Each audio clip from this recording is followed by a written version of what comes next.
Going live! Going live. Okay.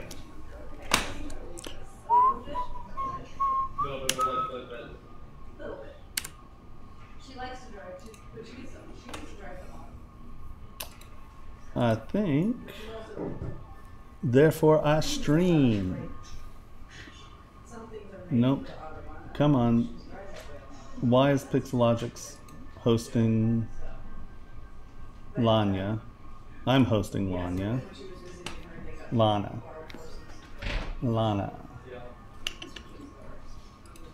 Oh, there we are. Yay, we're there. Okay, so I believe I'm live. Looks like I'm live. If it's a little noisy, I apologize. Really, guys, you're gonna play videos? Fucking come on. Oh. Sorry.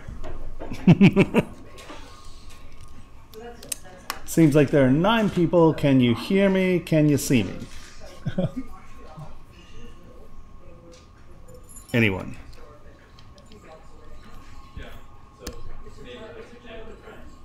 Anyone? Is stream going? Am I hosting? Can anyone hear me?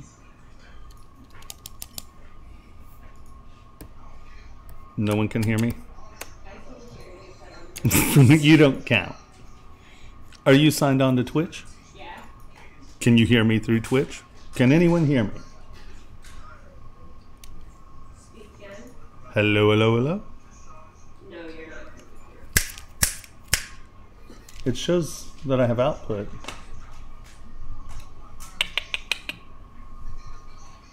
It says that I have output here.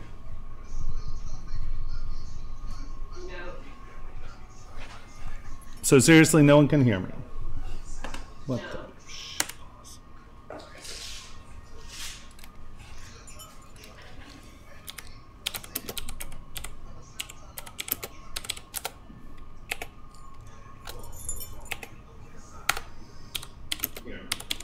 Oh, there we go. Oh, how about, there you go.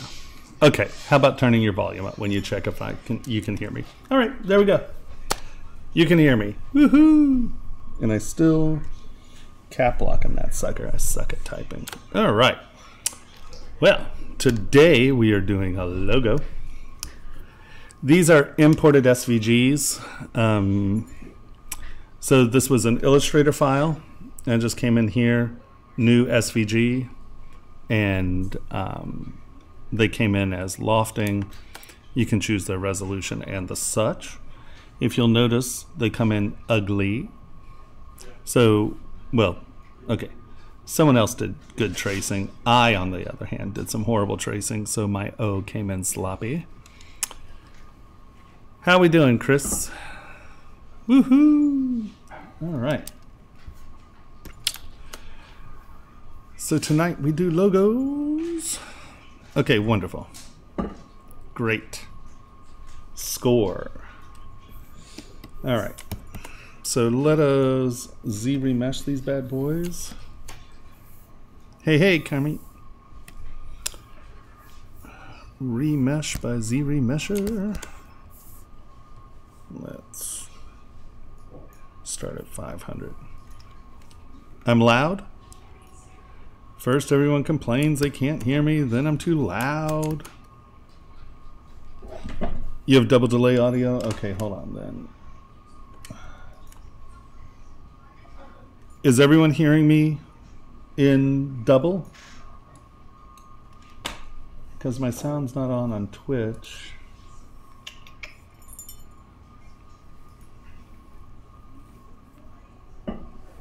Anyone else hearing me in double? Because I don't know why. Okay. Because I don't know why that is. Because normally that's because I'm a ding dong. And hey, Philip, how we doing, my brother? Yay, Phil's here. Phil's one of my favorite people. He's good.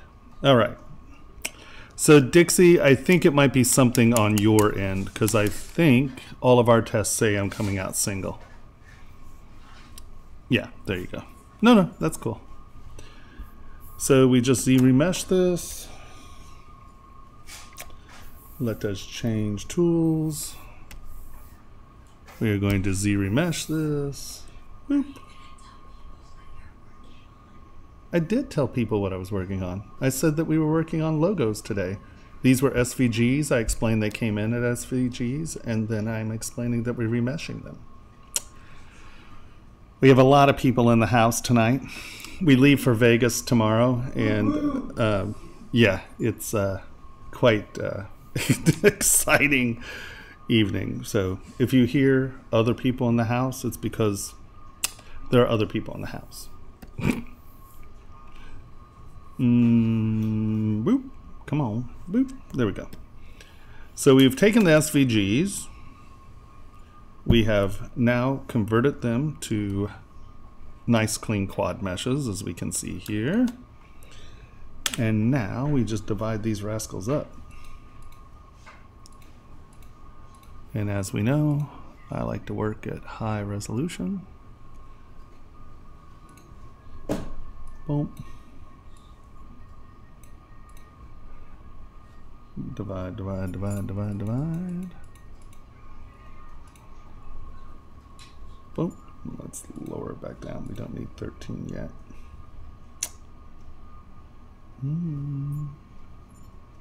Lower. It is always good to see you, my friend.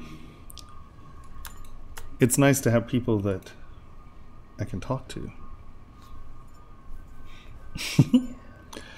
Anyone during the process, as we know, hopefully, feel free to ask any questions you need. I'm here for you. So ask anything. It's all good. I'll answer those questions.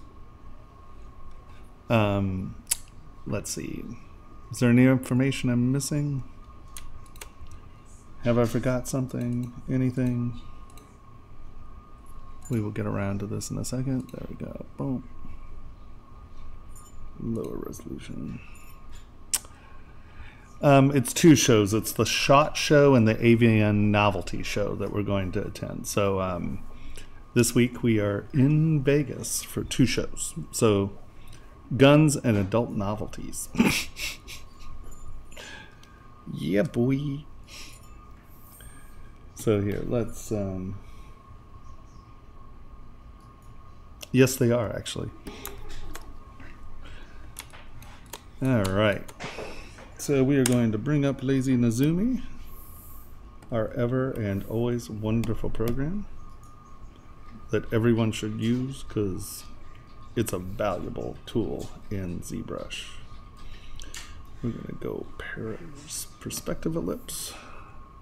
Yeah, Lazy Nezumi is just an awesome program.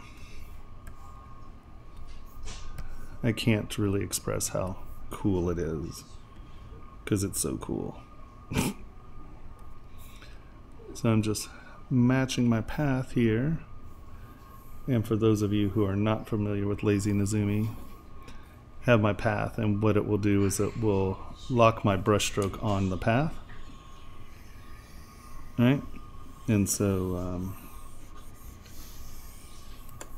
you can lock yourself to geometric paths, which is nice. Something that's kind of hard to do in ZBrush.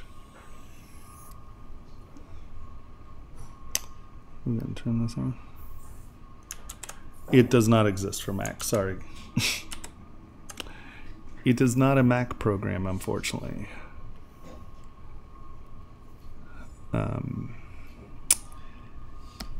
Yeah, Macs are wonderful. I like Macs a lot, but yeah, there's when it comes to programs that actually require a lot of computational strength, they're not really cutting it. But I heard rumor that a bunch of everybody is going to Linux here soon anyway, so who cares, right? It'll all be the same thing eventually here soon. As well they should be. But I assure you that Windows will still screw up the the Wacom drivers. Right, every update will hose you horribly. it's really amazingly how consistent they are about completely annihilating your capacity to function. Once again, anybody have any questions about anything, I'm here for you.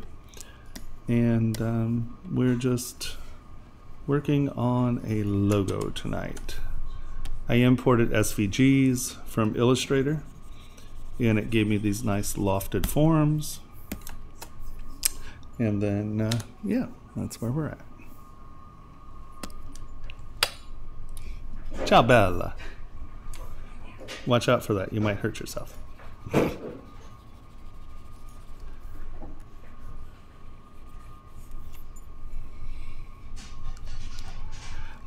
It is literally lazynazumi.com. It is not officially a plugin for ZBrush. It loads in on any program. It sort of sits. I've yet to run into a program that it doesn't sit on top of. It was originally a Photoshop plugin from what I understand. But now they sort of,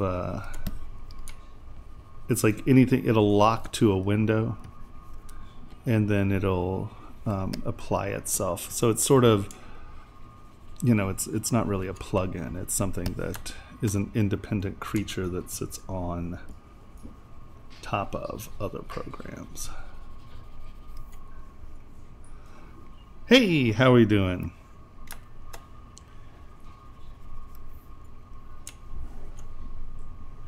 Yeah, so I used to use Modo before ZBrush had the ZModeler tools. But now that ZBrush has the ZModeler tools, I do all of my base mesh modeling in ZBrush. So yeah, for the most part, ZBrush is my only program. As you can see, we used Illustrator to get the SVG files for these in, but yeah, I think that I used Modo a couple of times because I still had some old Modo models that I wanted to use, but as far as generating any new geometry, I've given up other programs and I only use ZBrush now.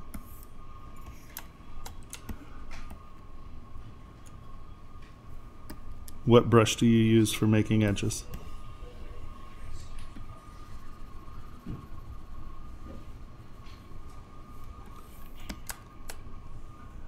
For the most part, I use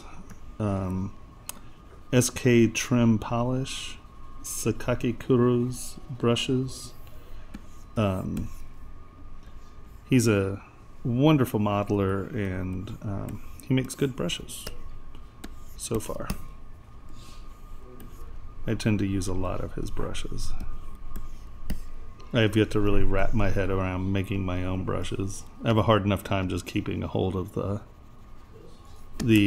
modeling upgrades, let alone trying to figure out brushes and stuff.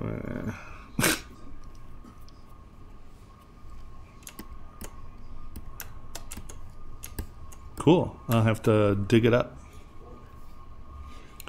There are a lot of really great brush makers out there. There's a lot of people really wrapping their heads around brush properties and how to get them going and well.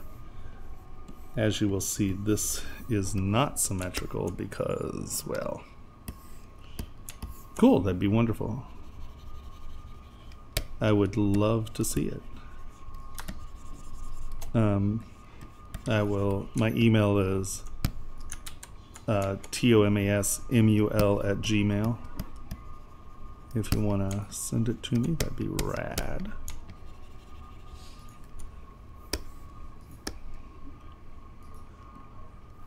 Yes, and then I go straight to 3D printing. In the house for prototyping, I have a couple of Form 2s. In fact, hold on, where's OBL?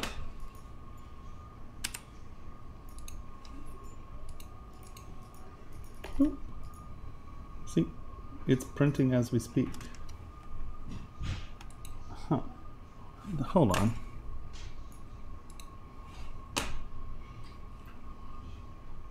It doesn't appear that that one is playing. Play. Is it clicking? There we go. Okay. So let's try that again. Is it going up? Yeah, people are moving in the background, so. Boop. Okay. There we go. I know. I'm always a mess here, aren't I? Come on, you can do it. Boop. Boop. There we go. So this printer is printing in the Formlabs new dental base. I'm printing a piece for the show. There it goes. See, it's moving. It looks like it's going. Yeah, didn't look like there was a whole lot there, but it's early in the print, I think. Boop. There's the other printer. Come on. There it is. So I have little webcams on both the printers. There we go.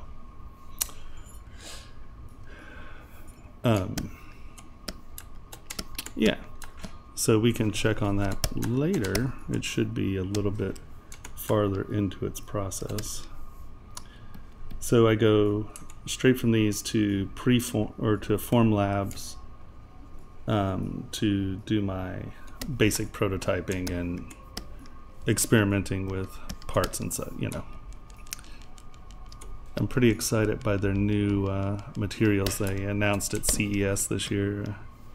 There's the dental base and dental tooth or denture tooth, and pretty excited to see what they do. I played with the new elastic. That's the elastic. There we go. And see, it's squishy. Pretty cool. Good stuff. Clear. So we've been doing a lot of testing with the new materials, because when they're engineering these things, they have a specific usage for them, and the dentures are really exciting, or the denture material is really exciting because it's biocompatible. So, and it should be fairly tough, because if you're going to chew with it, its properties should be rather robust, or you would think they would be.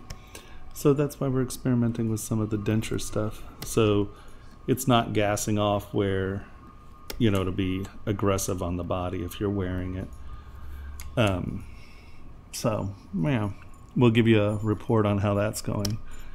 Like I said, it's printing right now, and then by next week we should have definitive parts, and I can report how they went.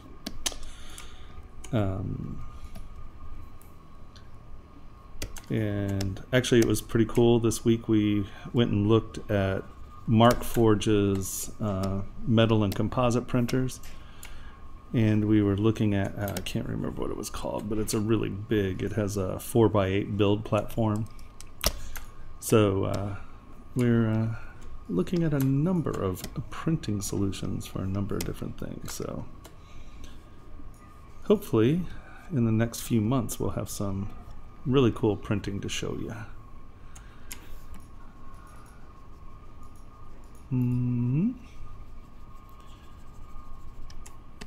This was my use of what's the program called? Oh, Illustrator. I'm not an Illustrator user, so creating SVGs is a nightmare for me. I can't even figure out where anything. It's just, needless to say, it's frustrating.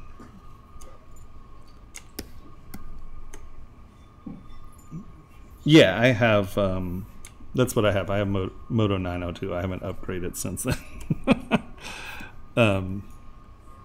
I mean, I like Moto. Don't get me wrong. It was a very good and helpful program, but trying to keep up with upgrades, and what they do. And since I teach, I need to kind of have a real grasp of what I'm teaching and you know, what the new features of each program are. And I'll tell you what, it's hard enough to keep up with ZBrush's upgrades, because holy Hannah, every time they upgrade, they change the program dramatically for the better. And it's just like, you know, I have my workflow, so I don't always explore all of the new tools.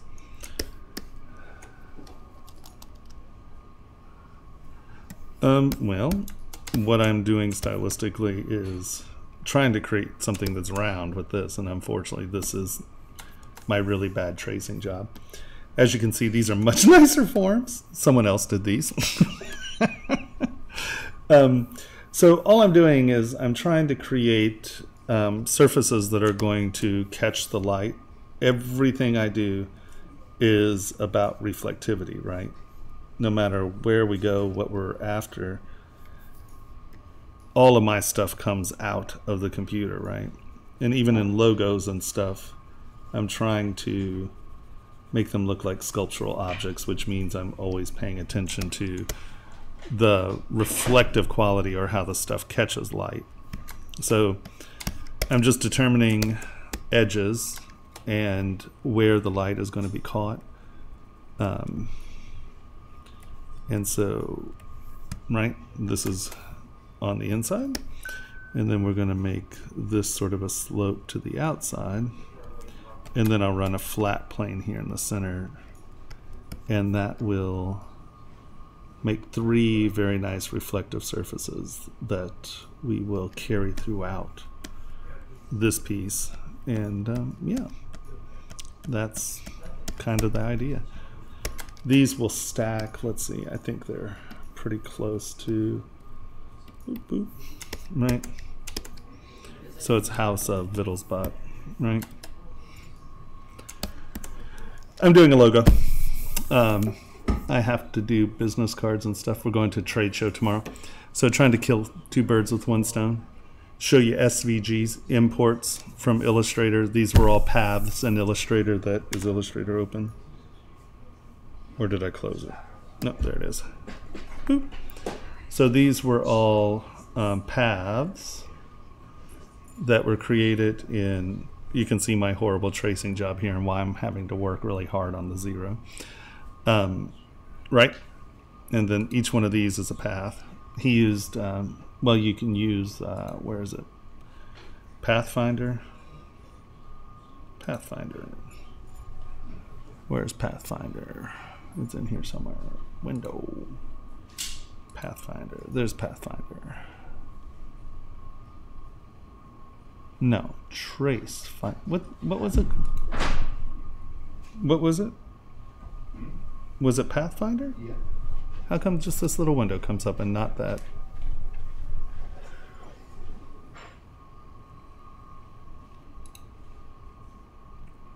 Oh, to do the tracing? Yeah. Oh, image trace. Image trace is how he went about it. And so you come over here to layers. I can't see my layers because you guys are in the way. Damn it, Jim. It doesn't let you grab it anywhere but here, and that turns that. It's annoying. Layers. We go to this guy. And then, oh, that's select. See, I told you I don't know how to use. 2 different. Oh god, I hate this program, honestly, guys. There you go. All right. Hold on. Let's crap. Turn this crap off. Hide that. Go to these guys. Boop. We have selected that. Now we go over here, about. And then high fidelity photo, mode, grayscale, and boom, there you go. And then it can convert these into paths, and you can export them as SVGs. And then when you import, I don't care. I'm not actually doing it. And so ignore white. And it creates paths that you can then import as SVGs into ZBrush. Right, so we come over to our text, 3D, and vector shapes, new SVG, and right, so this was boom, logo, and you can see that this brought everyone in, right? Except the O. The O didn't get done the last time, so I just did a cheese trace of the O. And so now you have these nice things. You'll see that they are mangaladoodle weird geometry. So you Z remesh this stuff. And you come to, let's delete that. Okay. And then you have these. And these are the remeshed versions. But I did a crappy tracing of the O. So I am now trying to repair it. So as of right now, we are in the repair O mode. Yeah, I like Moto quite a bit. I just, like I said, my capacity for staying on top of things is not the greatest. So it's just, once I could do all of my modeling in ZBrush, I just sort of stopped using Moto. It's just to keep me sane, honestly. I'm a kind of a myopic wingnut. I don't multitask very well, so no multitasking.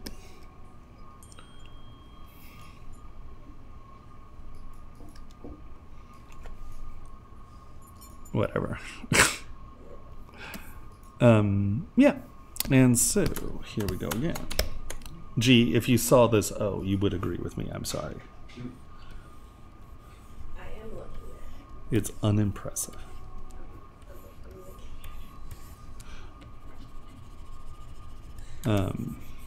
Yeah. So once we fix the O, this will pick up some. We had to make business cards and the such last night because this was a... Oh yeah, I forget to print business cards. And so here we go.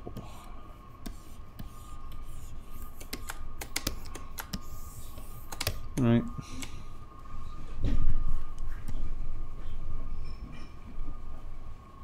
I did this last night, but my file's a little corrupted, so I couldn't open it today.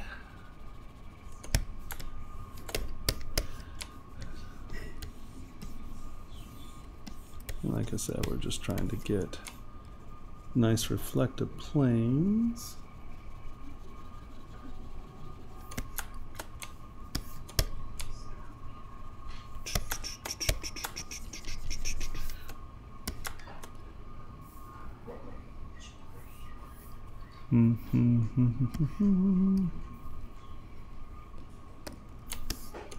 For those of you just joining us, anyone who has any questions about anything, not just this logo, SVGs, or what I'm working on, feel free.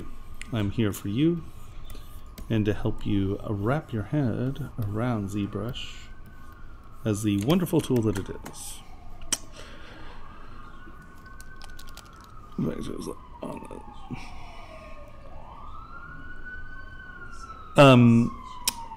Well, we did a bunch of sports stuff, and if you separate them all, you know, so they're not stacking on top of one another, you can import a bunch of things at one time. Here, let's save this. And then let me look here. Quick saves.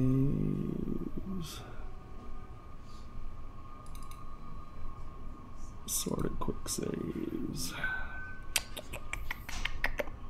Steve. Where is it? Mayland, here we go. So these, here I think, let's do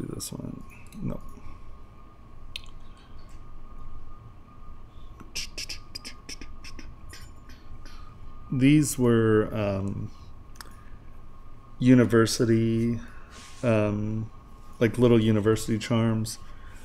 You know, most of them they've been the same because you're using the approved font and the approved logos.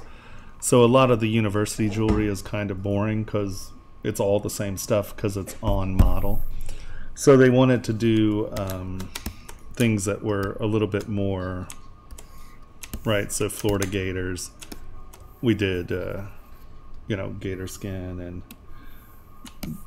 you know, the logo's more dimensional than just the graphic. And if I'm not mistaken, well, you can see here this was imported as one part. As long as, if it gets too complicated, sometimes it doesn't know what's interior and exterior and it wigs out a little. I'm trying, let me see if I can find the import. No. Okay. Let's see. Here we go. I think this is the import. No.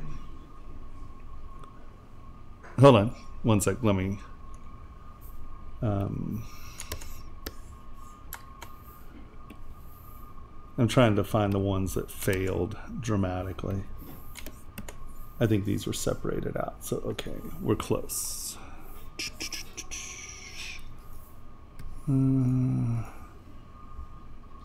Haha, I think this might be what we're looking for. So all I did was take the style sheet that they had sent us, which usually is an Illustrator file. But the thing you'll discover about people who use Illustrator is that it seems like they're very lazy and they never close their paths because, you know, if you just leave it here, the color closes, but the path isn't actually closed. And so you wind up with things that are open paths and you wind up with weird stuff. Okay, here, let's turn this. Yeah, this is good.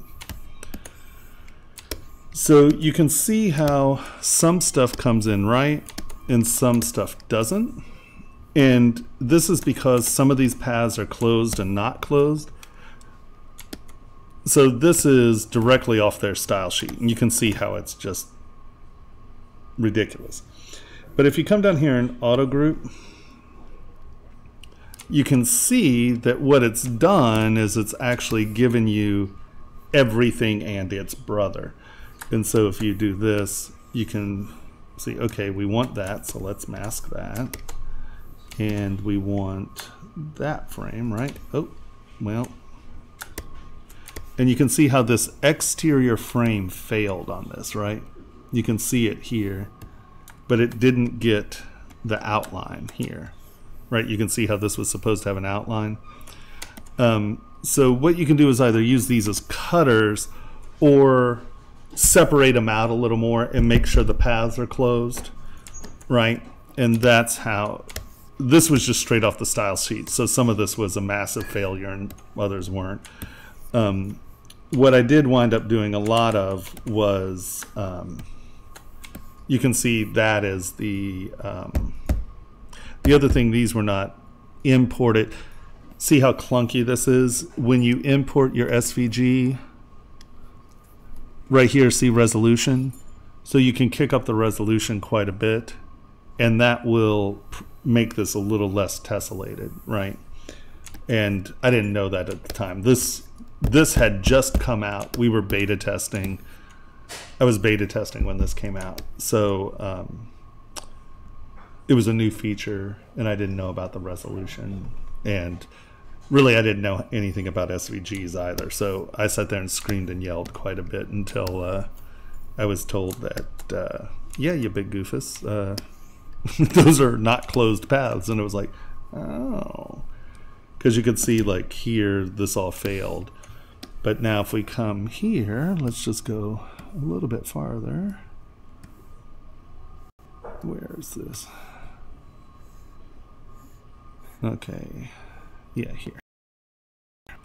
You can see that I started to work with the paths individually, And so once you got the individual paths, no, we do not want to save changes. Come on, you. But this is a really incredible tool, especially if you have your own graphics department. You can have people who will close paths. I guess that's a big bonus. When I asked the graphics department of this company to close the paths, they looked at me like I was an idiot and said, "Why would we do that?" I'm like, well, because... Let's see, zoom out, frame. Okay, so this is actually, I think this is the meshed full piece. Yeah. Right. And you can see that I was taking liberties with their logos.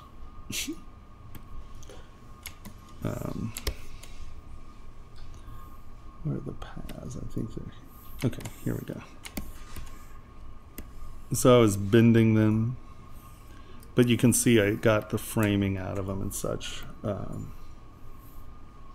Where's the flat? Here we go.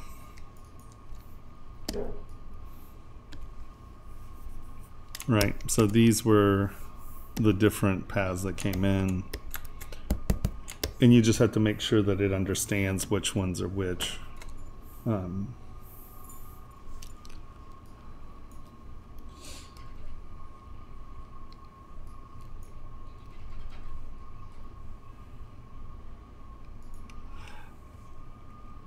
I did it afterwards. Either you import each one, each import is a subtool, or you auto group them, split the parts, and sort it out, right? Does that make sense? Here, is this? No.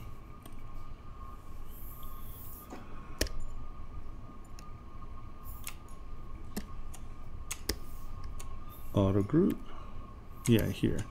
And so you could, at this point, then split to subtools. But if you're doing one full thing, it comes in as one tool, not subtools. And if you're only doing one of these, great, it's easy.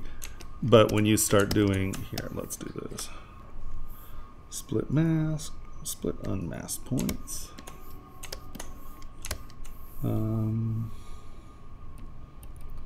Let's drag this, wait, where did we go? We were here, right? Split two parts.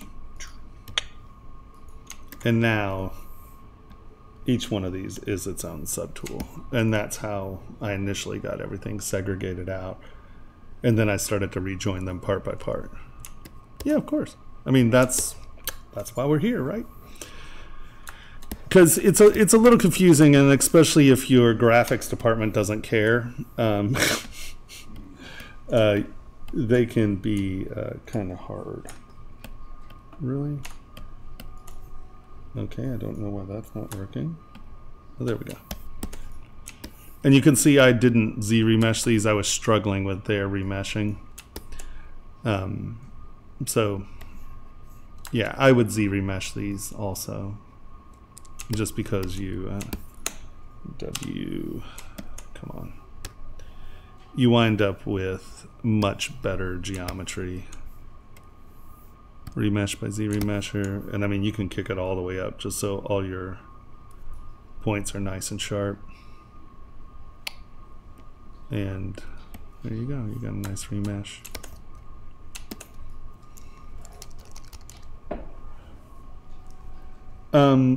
Honestly, I usually just do it in here, and I just drag it to the resolution to keep what resolution. Like, you come in, Z-remesher, where are you? Am I just, oh, there it is. Like every once in a while you can freeze borders. And then, you know, that does what it does, and you can play with it, but honestly I don't deal with it much. I just choose, now that it's in here, I just choose the resolution by the final number that I'm looking for, right? And usually that covers most of my, to be deadly honest, when I Z-remesh, 99% of the time I'm trying to get the lowest Z-remesh I can get so I can do subdivisions. But on something like this, I would probably try to get in that just to retain my edges. Try to keep it fairly high. Yeah, I guess so. Where is it? Let's see. There was this one. There was this one. That one. And that one. I don't know if any of these ever got used. I worked on this stuff for a month or so, I think, in Vermont, and I think there were production issues. Namely, I said if you're going to do something that has this tiny detail, you're going to need to change how you produce the parts, and no one ever wants to hear that. Hold on, let me see if I can find the. We can do it with the Sun Devils, I guess. Where is it? I'm not seeing stones. Where are the stones? Stones, stones, stones, stones.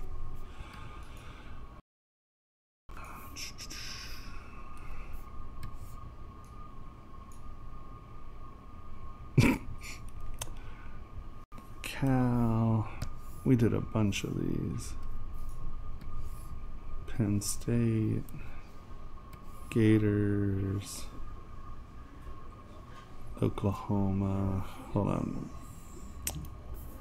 I'm trying to find ones that have this. Here we go. I think Florida State's probably the, or Florida show.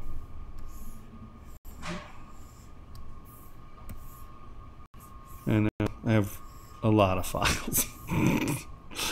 Okay, here we go. Let's go to here. Boop, boop.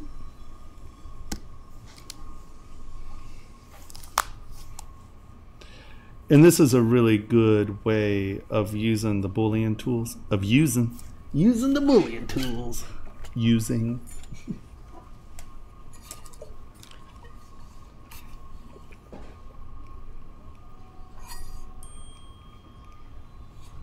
G-Man, can I coerce you into filling that up for me? Mm-hmm. Thank you.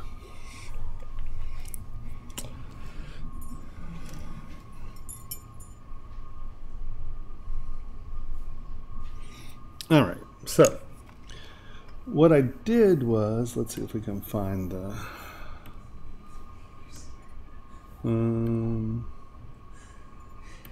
are these,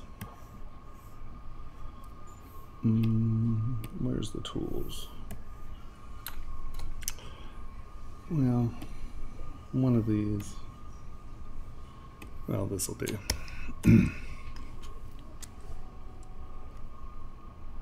Yes, Kermit, I'm going to Boolean something. I'll try to find one that has all of the presets. I had a base set of cutters sorted out that I built, and some were additive and some were subtractive, and then I just dropped them into each logo. I knew that it was the right size hole, it was the right size stones, it was the right size cutters, and then we just fit them into each piece. And this way you could automate and just get it going.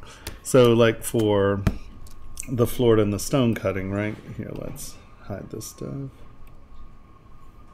Wait, no, go here. So this was the base, right? I knew that I was going to be setting stones. There's a big old lump there. It's okay. Boop. No, it's not. That's horrible. What's so sad is my OCD is not going to let me look at this. All right, planar flatten. Let's just, sorry, I can't, that little lump right there just kind of making me crazy. You could tell I was distracted if I let that get by. Okay, so this is the cutter, right? So let's turn on live Boolean, start, this is a cut. and the stone and then seat for the cullet. So there's plenty of room in there. So if they jam it in, it doesn't break the cullet off or the point of the stone. And then these are the prongs. Now, if you'll notice, see how this cutter is cutting, but it's not cutting into the prongs?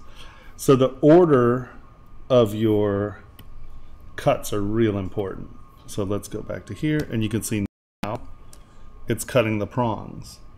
But I don't want, you know, to set the stone, you need that prong to be full.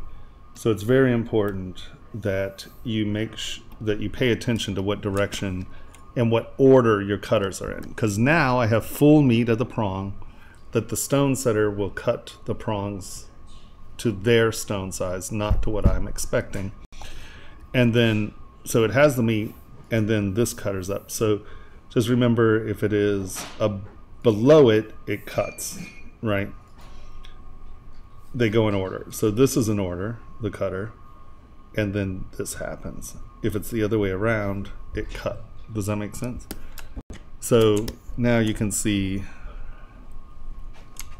no, this was, but if you have a F team for World of Warcraft, sure, you can use these. I don't think they were ever used in the, actually used, like here's the Gators logo, hold on. These were for earrings, creeper earrings. They start and they climb. Oh, these don't have a, So you can see we tried to incorporate something a little more sculptural, a little bit different than their normal logos, but still holding to their style sheet. But that is not, let me see if I can find the one with the preset cutters. Oh, here we go. This should be everybody. No. Once again, anyone have any questions about anything, not just what I'm talking about, please ask away. But I'm going to show you how this is super helpful for setting up a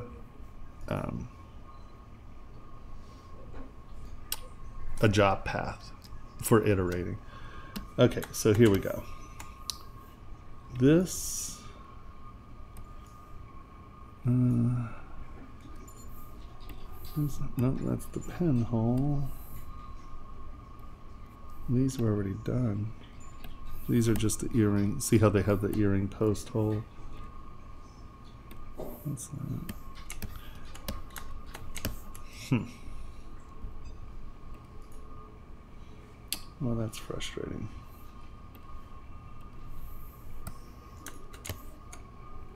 I'm trying to show you the setup. I had this streamlined to a very smooth machine, but now I need to figure out what I did. All right. This looks like everybody. No.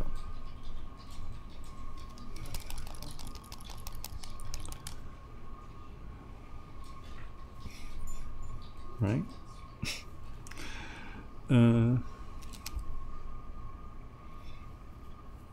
When I find the one that has all the tools, you'll see that this actually works pretty well. This was a month of working through stuff, so it's like, yeah. It took a while to streamline the system. And this was all beta at the time, so I was kind of working on projects with the beta. And so they were very new tools to boot. Right? OG1 is my only hope. Okay, so this is the breakdown. I think. All right, let's turn this off. Were these already cut?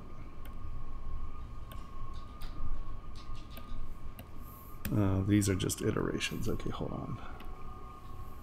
Here we go. So we have this piece and this cut are a Boolean.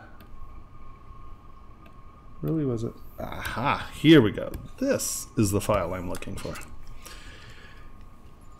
That didn't take long, did it? So what we had here, this is my master file. And it has a few other things here. Okay. So I created this. And what this was is, this is the shape or the scale size that the small pendant has to be. This is the straight pendant. These are the creepers from both sides. This is the cutter for this. So this cuts this dome so this sets in. And these are the little ringlets that hold in. So as we go along, we would import these into the areas that they go in. And now let's tell me that we have this here. These already have that done. Where is it? No. Okay, this is a good example. And so I bring this in, and this has the pin that cuts the hole. And you can see live booleans on right now. The pin that cuts the hole and how the pin sits. Now, these are actually backwards. No. Let's try it again. Boom. Nope, no, they weren't. All right. So you can see that there's a hole cut.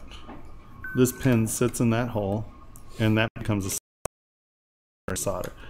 And so you come in, you separate all your things, you grab your tools, you set them in, and then you just go through and Boolean each. You know what it has to be, and you can, these are very simple.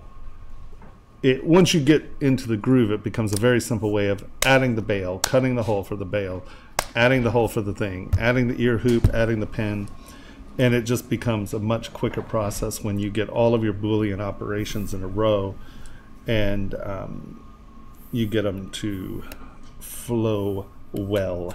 So let's go back into stones. We have the part that is untextured, no stones. Come here, and we have this rendering part, because you notice these pins, the prongs are down. Let's make that additive, right? So this is to render. These are not production pins. They're too low. So this is my rendering model. Let's turn it off. Why are these? Okay. Older versions not necessarily working well. This is, that's a render model, right? Because the prongs are low, we're rendering the pins. But we come down here, I might have separated these out. These are all render models. The production models are using that as a cutter, and then, man, I am not organized. This is ridiculous. I don't want to hear a word out of you, G-Man. Okay, okay, there we go. Render model, rendering model, production model, and then iterations with different textures. This is a rendering model. See how the pins are low, and it has the pin. Rendering model, because it has the back, right? And then I put the stones in separately because they render differently. And you can see how you can just blow through the production model, production model, production model, production model, because it has the hole, not the pin. And so you can break out your parts, just jam through them. You can do multiple iterations. I mean, this right here is 10 different models, right? And this was just production model, right? Production model because it has the cut. Rendering model because it has the back end in it, right? And so it's a really easy way to start to plow and iterate through your pieces. So yeah, this was all back from SVGs, right? So come back over here. Go to quick saves. Let's see, is there anything else over here that's interesting enough to look at right now? Anybody have any questions about that they're interested in? Before I go back to working on logos. Let's see. Oklahoma. Weird goat faces. Jesus. So funny. Nope. Goat faces and baseballs. Super exciting.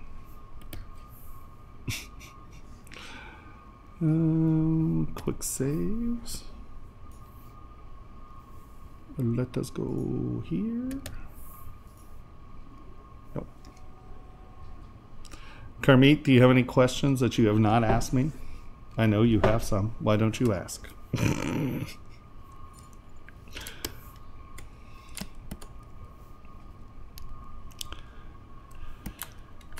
And so, yes.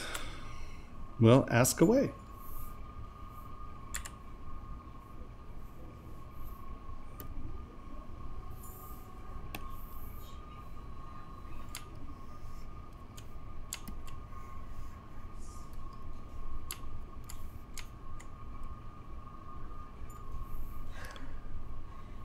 Well, you're here. Ask the question, Goofus. Because all you're going to do is ask me later, so ask me now so we can actually work through it. You were having issues with the, what was it? I can't even remember now. I know, it's so sad. Be quiet, you.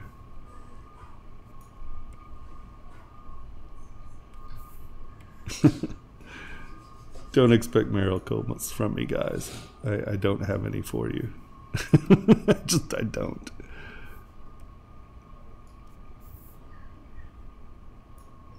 Remesh. Oh, right. Remesh by union. Okay.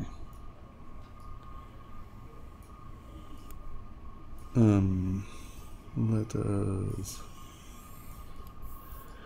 So what was it about the remesh by union when you throw? Oh, when I throw out the parts. Right. Okay. So, remesh by union.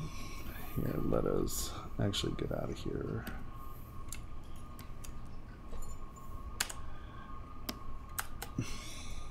Boom. Boom. All right. No. Turn off. Okay, now go away. Let me see what tools that I have are kind of. I can't use any of those. Where do I have? Files by format, ZTLs, sugar skull pendant, full sugar skull pendant test. Let's take that. Open.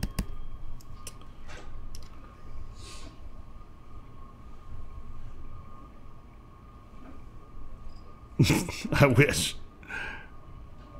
I blow things up all the time. Okay. No, well, I was kind of hoping for something a little bit more. Okay, there we go. Let us delete you. All right, sugar skull. Wow, look at that. Can anyone tell me what I did not do right here? What is the problem with this ring? 5 points. Anyone who knows?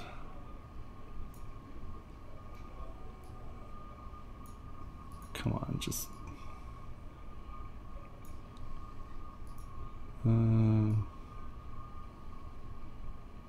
Anyone? No one? No one knows what happened there? Look at that. What's wrong? Hey, Marco. What's wrong is me being a ding-dong did not have backface masking on when I applied these alphas. Yep, there you go. Ding, ding, ding, ding. Ian. Score. All right. So let's go here. Dun, dun, dun, dun, dun. And then let me append the sugar skull in. All right, so now go to here. W, come over here. Oh, masking, clear. There we go. All right, so we have something with all these parts. Let's merge this down.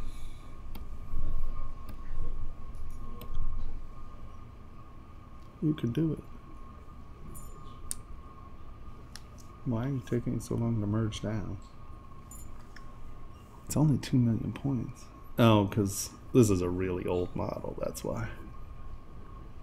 It's like I don't even understand this geometry anymore, you dork.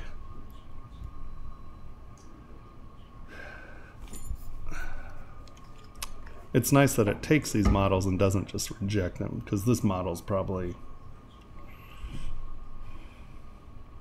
This model's probably 8 years old at least, maybe 9 years old.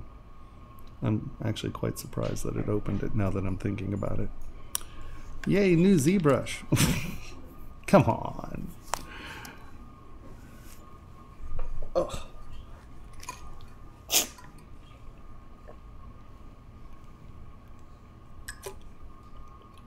Man, baby water bottle. Yay. Wow. Like I said, this model is probably,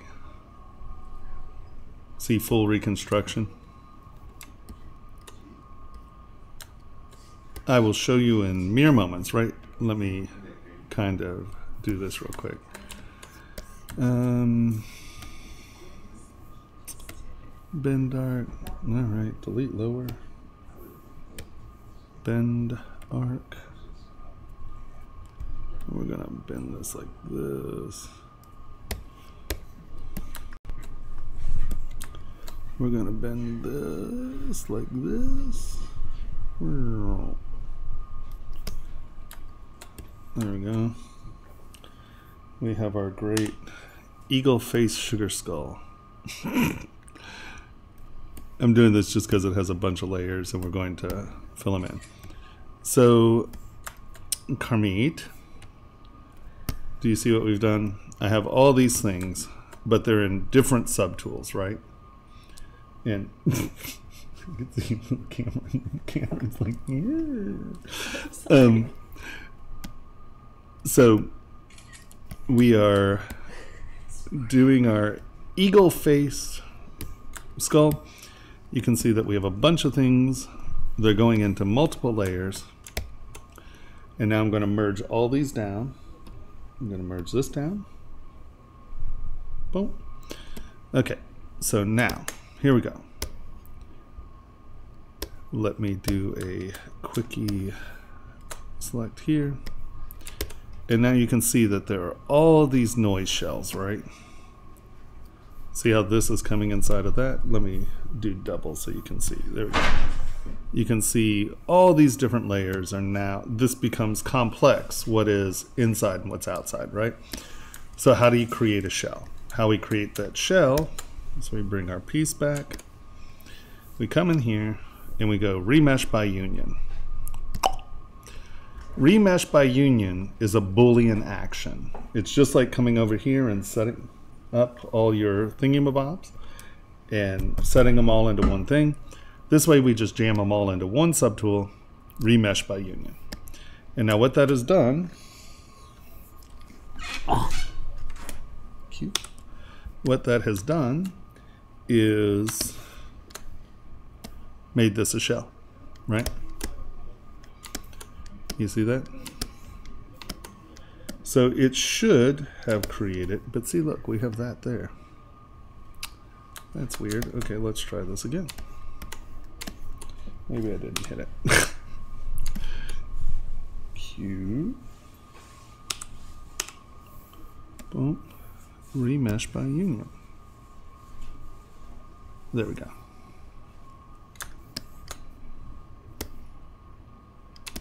Why is it still shelled there? That's weird. Am I seeing something wrong here? That's not shelling right.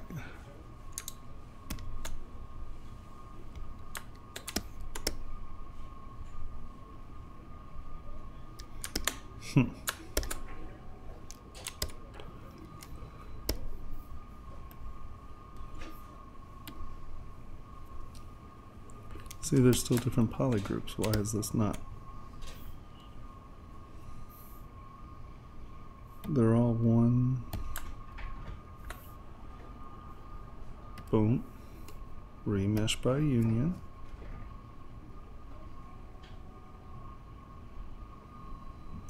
Something is...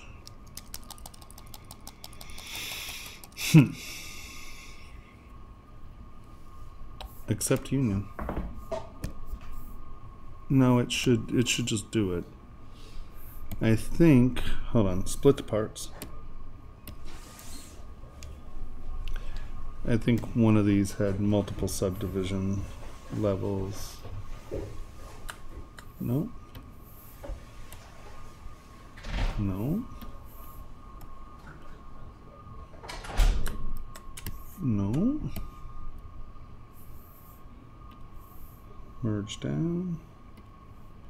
I love the one thing I demo, it doesn't work, right? Okay, let's hide this guy real quick. Hide our lines. Remesh by union. See, now it's taking its time. Okay. So these are unioning.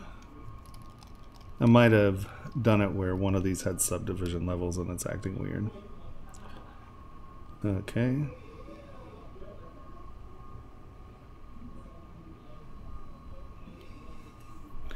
Auto group. Turn that Boolean off. Now see, these are one thing, right? Now, let's look at this guy real quick and see what's going on here. Merge down.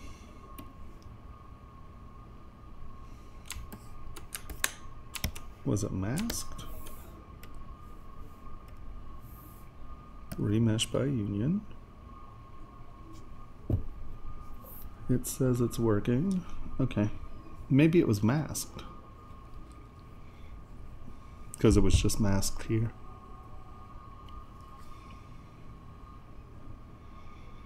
Okay, that's actually doing it. There we go. Okay, that's a little more reasonable. It was just going through it, so it might have been that the sugar skull was masked. Boolean operation succeeded, but there were other issues. And I'll show you what those were. Auto group. There you go. So now, as we come and look in here, you see how this is now, right, you can see how all of those intersections happen. But now you can see that some of these things came in odd, right? And it doesn't know to get rid of these floating pieces, okay? See right there, see right there, see these different auto-grouped parts? And that's because it creates, you know, it takes the shells, but if there are these things that are poking up when the shells delete, you wind up with these fragments, okay? And this happens in any Boolean operation.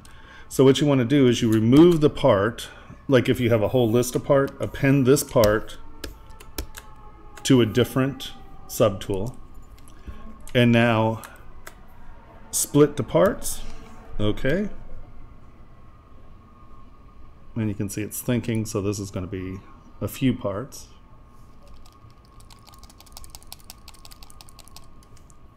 Boom, to 109 subtools, right? So let's turn this off, go to here, turn this on, hide that. And you can see all this garbage that's floating around in here? So splitting, this is all stuff that when it had the loop, so if it's doing this, right, it knows that it needs to remove this and it needs to remove this. Boom, and it does. But you have these weird little points that stick out. Those wind up being floaters. That will screw a print ungodly. So it's easiest to get rid of it now. And when you were saying deleting the original one, we would come back into the original part, append in the part we had just split. You have to make sure it's on the part you want. Right, hide everything else. We're going to say this was our original one. We append in, you can tell, 109 parts, boom. And then you delete the one that was there beforehand because it still has all the broken parts. So that's when you delete that part. Okay. And now you have the part that is split to tools, right? So if we go split to parts again, okay, it'll say this is not, you know, there are no multiple parts. Well, okay, so let's go back to this guy. You could auto group, just tap on this one and then delete hidden. I like to do it this way only because sometimes you think you did it and you didn't, and this just allows me to have the visual of what's going on. But no, you can auto group that part, that post Boolean part, tap it, so this is the only thing visual, come back in and go delete hidden, and that will get rid of those parts as well. I tend to like having the visual because I will often come to here, turn this off, and look at where these parts are. And that tells me where my mesh is sketchy sometimes. And so those areas often create problems later on as well. So I just like to have the visual of where I have sloppy mesh. But yes, you can, after that, select that auto group, select the main skin subtool, delete hidden. Yeah, you can do that without a doubt.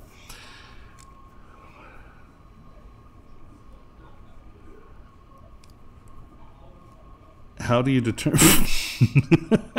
Well, you have something called a ring sizer. And even someone who has tiny hands, when you size their ring. Now, as far as proportionate, I don't know if we'd put like a really big skull ring on someone with tiny hands because that could embarrass them.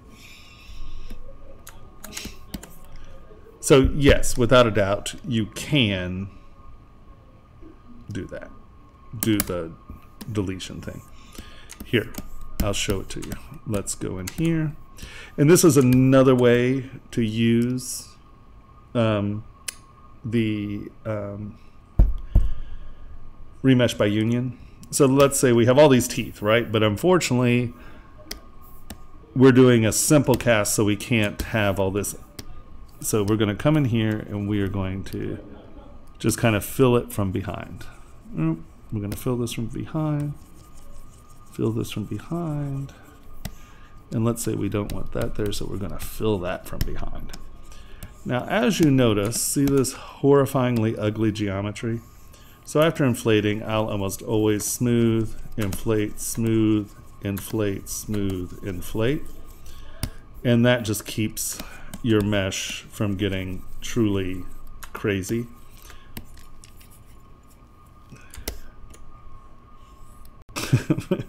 Well, it depends on how big he is. Then you make big rings just to embarrass him. Okay, so as you can see, we now have this completely closed off, right? We've inflated all of this up.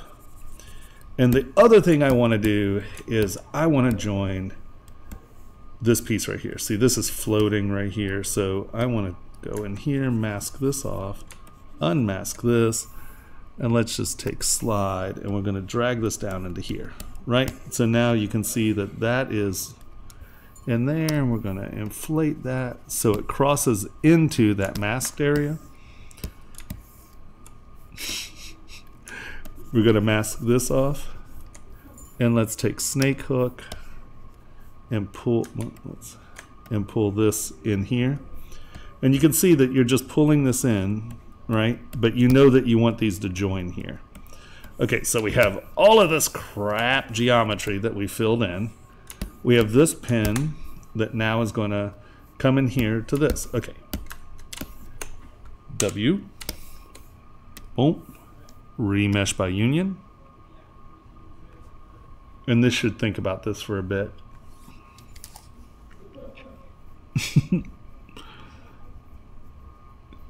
Actually, if I'm not mistaken, he had actually quite thick fingers. I want to say that he had like a size 9. If I'm not mistaken, it was like a 9, 9.5 is what size Mini-Me's rings actually were. I think it was a 9 if I'm not. Now, why it says there's several warnings is because there's all this crap inside this subtool, right? So we're going to go here. It has changed its color, so we know the action has happened. Hit Q to get out of there. And now we can auto group.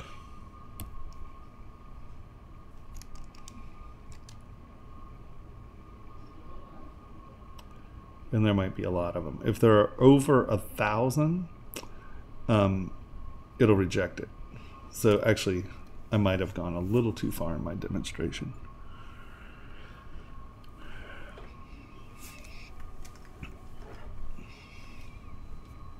The fact that it's thinking this long and only gone this far, I might have got a little excited here. But let's see.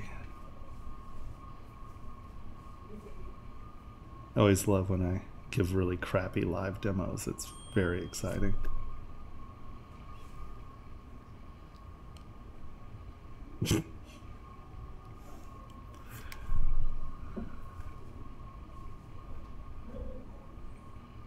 Yes. Get it out of your tool line, right? Because let's say we have, well, I think I might have crashed us.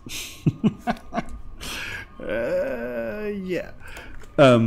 Yes. So what you don't, let's wait for it. Let's see if it comes back. Cancel. Here, we'll do a graphic over here. Where is, really? Oh, here it is.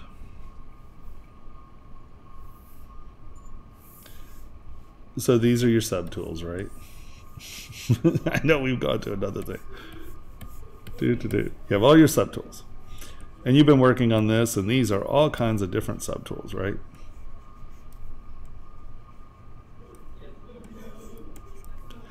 And you just Booleaned this together, right? Well, let's say you have 23 of these subtools. You want to append it to its own subtool first, because if you do what I just did and wind up with some undo, that's fine. Okay. So did we split mask points?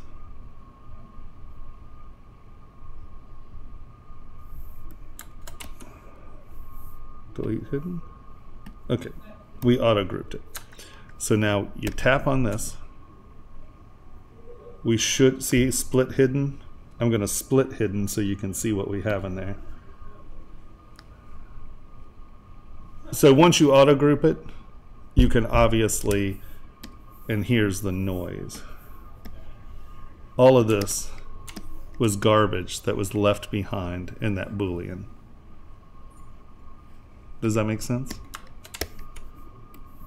Transparency. Well, that's interesting. That is not where I thought we would have that. Oh, I inflated it here as well. I didn't. I inflated and didn't smooth there. And then you can see the residue left from that inflating. So you have all of this garbage post Boolean, right? It separates out. And so you can see if you just auto grouped it, hit it, and then delete hidden, it'll do this. But I prefer to split it so I know that something's actually happening, because sometimes you think you've done it and you didn't really do it. And so all of this crap's here. So while you append it out, okay, technically you could do this, auto group it, delete it out, and not go back. I like to be safe, get it out, because when you're tired, you get sloppy. When you're not paying attention, you get sloppy. If you pull it out of the tool, auto group it, delete this, now you have a clean tool, right? This is now clean. And now you append it back and delete the original. That's the safe way to do it. If you're going to just hammer it, do this, auto group it, you know, do the Boolean, auto group it, split or delete hidden, and then you could do it all in the same tool. But like I said, all it takes is once, and you can see how many of these parts there are. There's less than 1,000 because it processed it. But now you have all of these in your split out as subtools, and then you have the 20 pieces that are yours. And now you have to go through each individual one of these and find the good pieces and pull them out. So never split the parts in the tool that you're working. Get out of that tool, either append it out or do this where you don't split but auto group and split. Right? That would not print. That would blow up. This right here is what every printer hates. Never print. Or do you mean I should print the eagle face? Yeah, that's awesome design. Does that make sense, Carmit?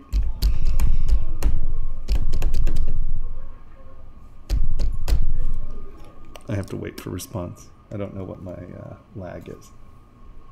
1, 2, 3, 4, 5, 6, 7, 8, 9, 10, 11, 12, 13. There we go. I have a 13 or 14 second lag.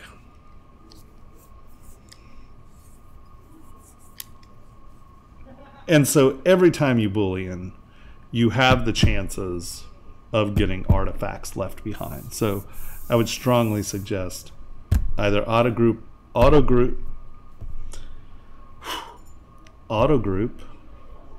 select your surface skin, and then either split hidden, delete hidden, or append it out, split it apart so you can see what's going on, right?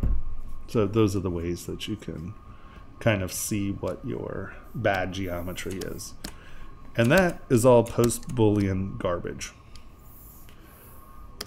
Here, we can do this though.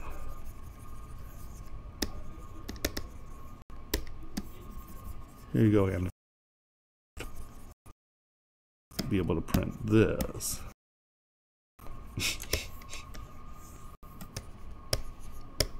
Now, does any parts into if we Boolean you?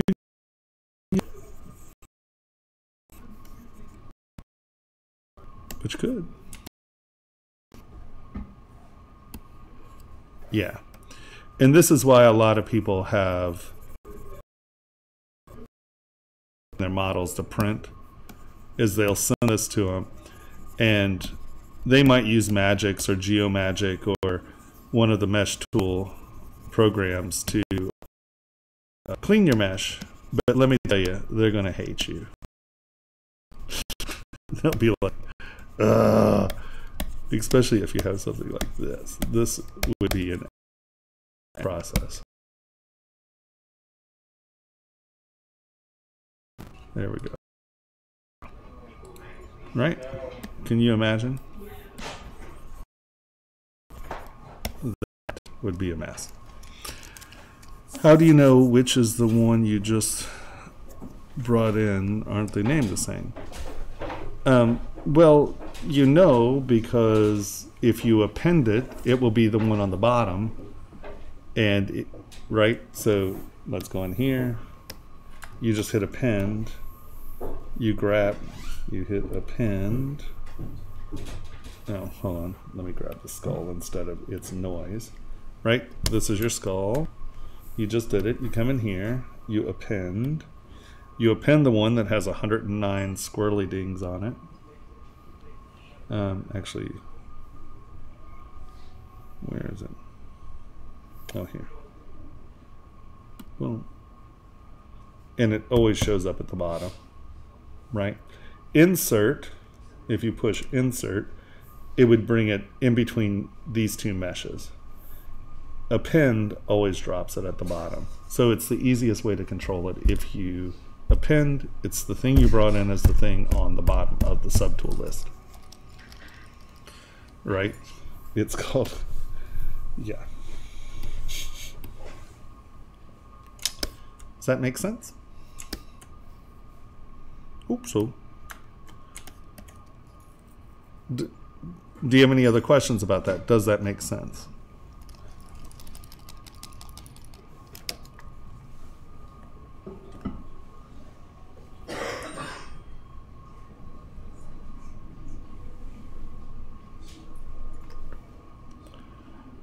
Oh my God, you're killing me. No, it doesn't make sense. Or, yes, it does make sense. What? I'm not arguing. It just says no. I said, does it make sense? She wrote no. And then she wrote, I got it. Okay. Well, I don't know. You wrote no. You can't yell at me. All right. So does that answer that question, Kermit? You had another question. What was that one?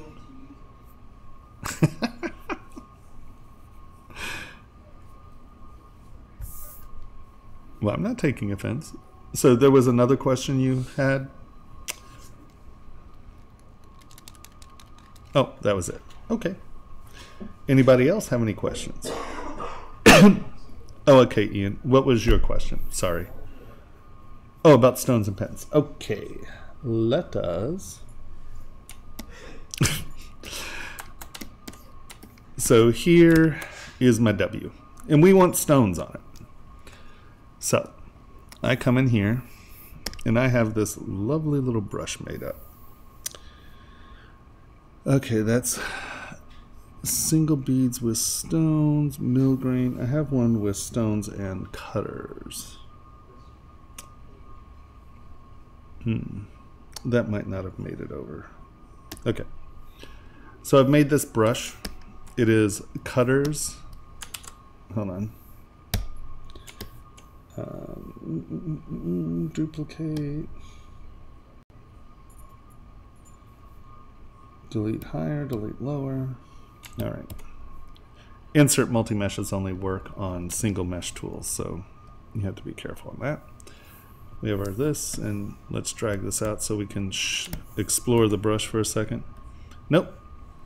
The pens are called prongs. Pens are different things. So the prongs on the stone, and then this is the cutter. So this is cutting the seat for the stone, and these are what are going to fold over the metal or over the stone and hold them into place. So I have them on the one tool. So we're going to undo that. We're going to go up to our curve tool and turn curve function on.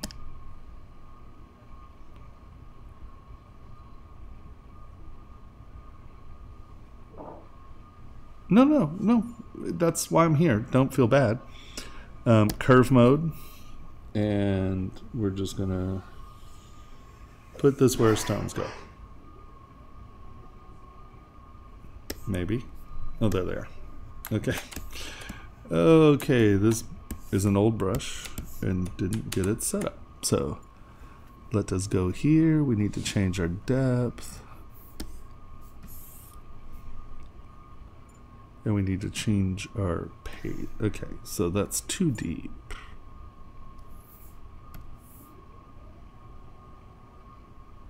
A little bit deeper. Come on. There we go. So you can see that the seat is going just under. The prong is sitting here.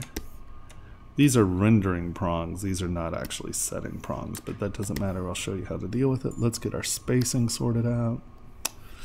Curve step. Let's increase that and tap. Ooh, okay, that wasn't it.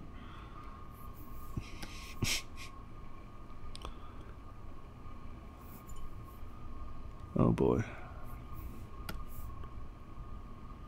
It should be 1, but now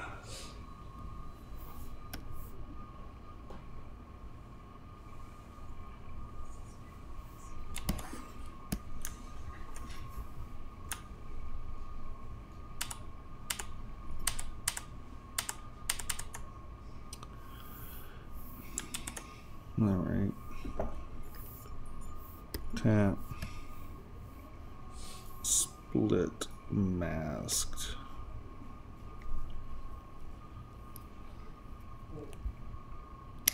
And then we're just going to delete this. And let's see if my spacing is any better. Isn't that annoying?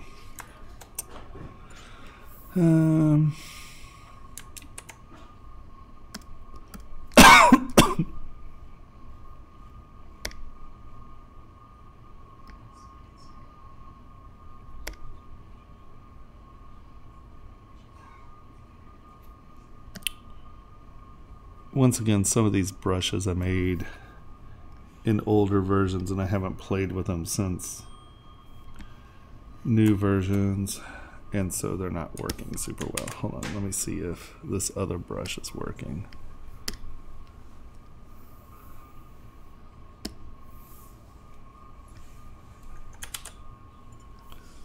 Curve mode.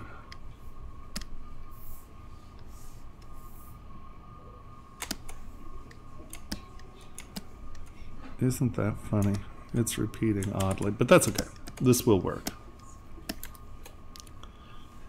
It's so funny when they change. All right, so let's.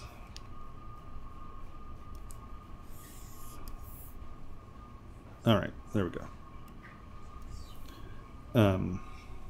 Just kind of push this on a little more. Sorry that the brush is a little squirrely, but you'll get the point. No, that's not what I want to do. Okay. So as you can see, these are setting up. Right now, this is a render prong, but it doesn't matter. I'll show you. I can't get my cutter brush to work because it's an older version, but we will sort this one out. Boop. No, undo that. There we go. No. Touch the dot. There we go. And really it can come down just a touch more because you want the cullet just to be in the metal. So we're going to drag that down just a little bit more. Touch a dot. Drop. Oop, too much.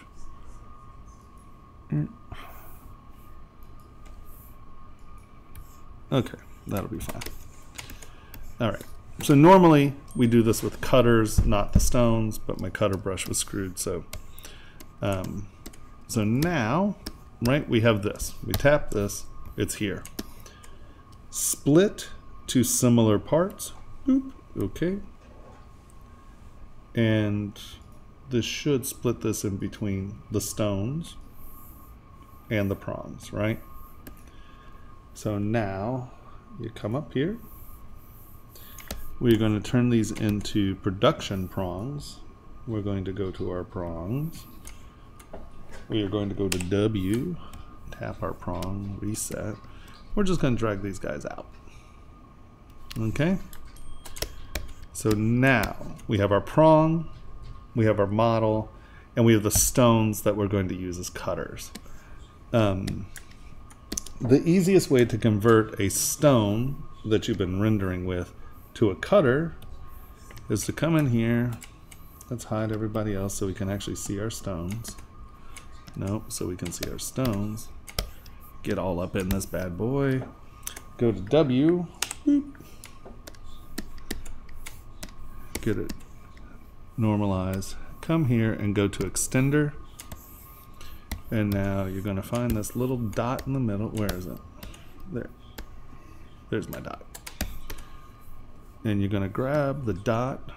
You have to kind of tilt it off camera. See right here? Because these are actual functionaries like this one. So go up, drag this up so you're not over those. Bring this up here and set it right in between the color, right? So now when we come here and we are going to,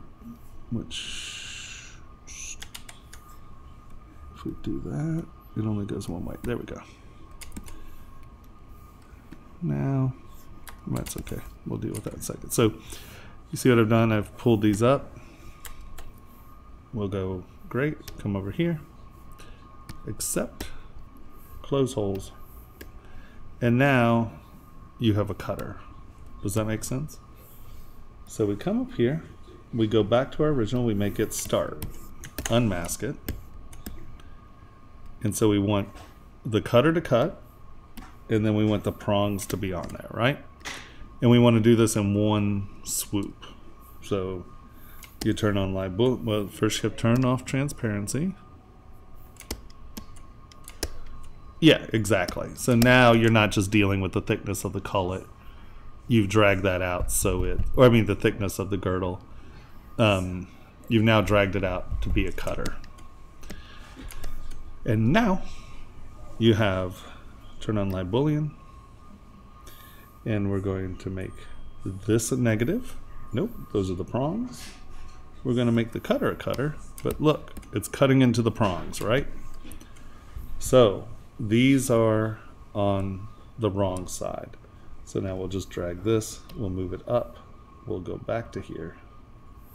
And you can see that the girdle is cutting down and in. The meat is still in the prong. And the prong is plenty long for that. Does that make sense? And so that works with obviously any cutter effect. If you are cutting something out, let's say the face mask, but then you're adding the screen and you don't want the cutter to cut the screen, you just change the order and it won't cut that. Does that make sense? Any questions on that? Are we right? And there you go. Now you have your preset parts. Everything's good. Yeah. I often have I have a tool that obviously didn't get pulled in here. I've been trying to, I'm rebuilding my education platform, and so I'm having, I'm pulling all of my resources together, and so I grab brushes, and some of these brushes are, 6 years old, and so like this one, why this is repeating wrong is that this, if I were going to make this one that repeats, right? See how there's two here? It's because normally what you would do is you would take your cutter would have, your brush wouldn't have these. So this starts here, right? But it's starting at the end of those prongs, so that's why this is not a brush that works in curve mode. No, actually, if you go to my ZBrush Jewelry Workshop and you put yourself on the email list, you can download the resources, and these brushes are in that. So if you go to www.ZBrush Jewelry Workshop,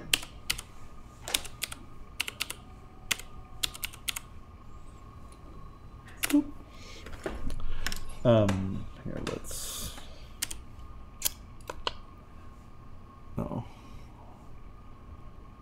It's a whole bunch of weirdness. Let's see, go to websites. Boom. There we go. Map. And if you sign up here, you can download all my brushes. And there's a little video about scale and some other stuff in there as well.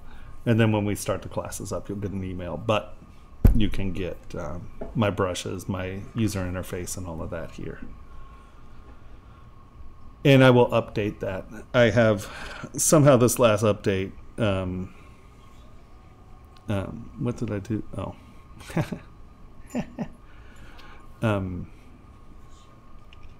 Yeah.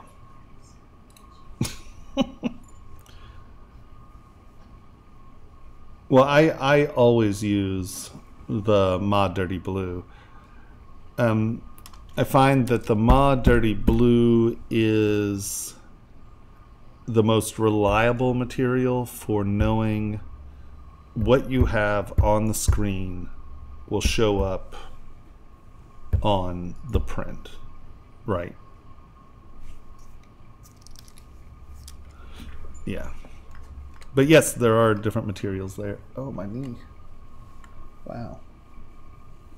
I've just crippled myself before we go to Vegas. I know, right? I'm like, how was I sitting? Okay, everybody gets to watch me medicate myself. Wow. That's crazy. No, I took my pill. It's just somehow how it's sitting, it stretched this tendon. All right. No! I can't even straighten my leg now. That's ridiculous. Okay. I know. I'm very bad to myself. Okay. So, does that answer that question? And oh, really, that's miserable. Holy Hannah. Any other questions about that?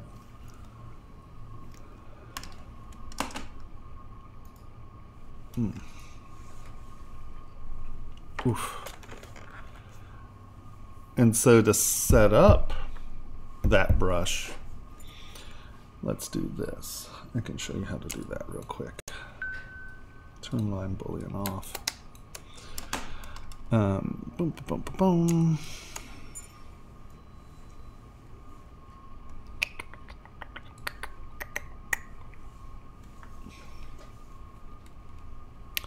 Well, I was making a logo, but it's really been, for the most part, a question and answer session. If you have any questions, feel free to ask.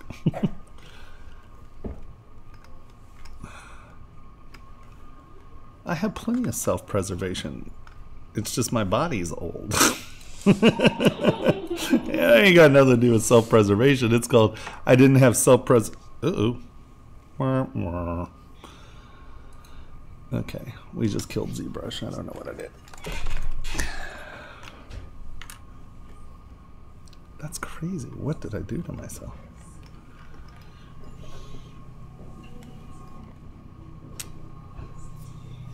Come on, if you're gonna crash, crash. Boom, crashed. ZBrush.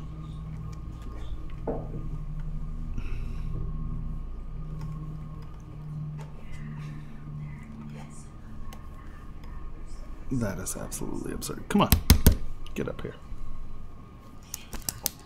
So while we're waiting for ZBrush to reboot, any other questions?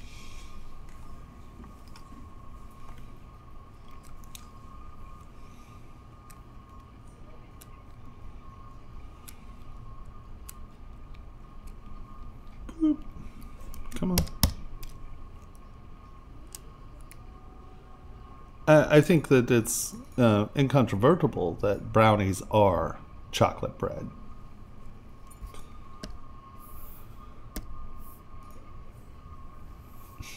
I'm pretty sure that's just true. Here, let's just go here. Control N. Whoop. let's go to our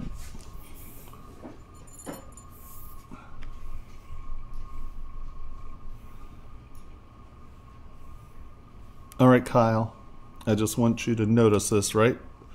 Z plugin, stroke, my brush, brush, transform. This configuration brings these menus in order. And then sometimes I can't get it to do that. I don't know. I don't get it. All right, so.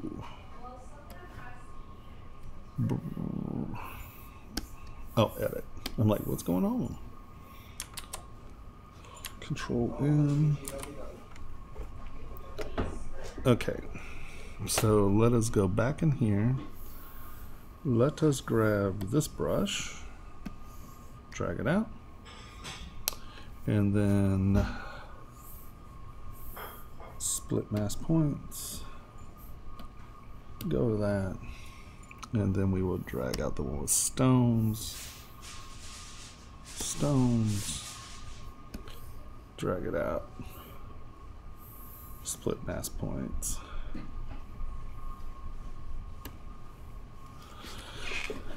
Oh, these might not be the same size. Speaking of brownies.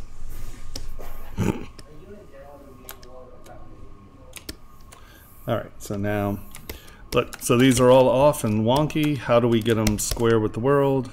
Go to W, just tap on the surface, and then go normalize, boop. Go here, tap on that surface, boop.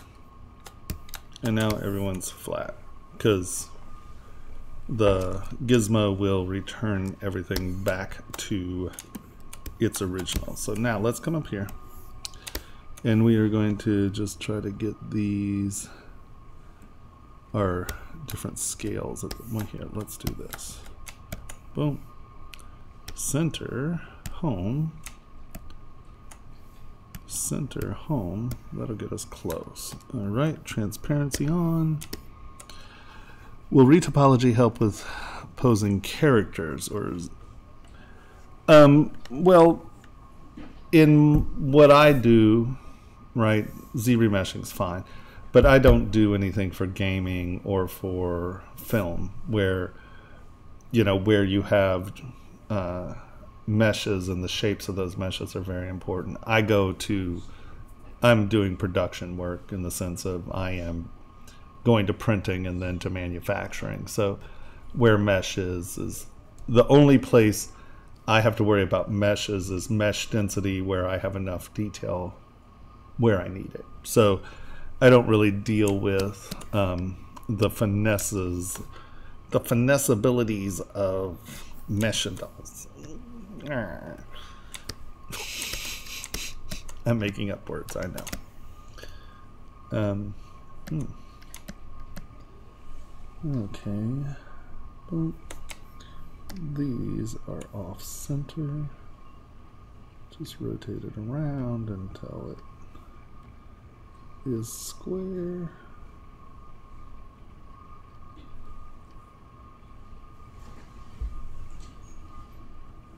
Boom. Boom.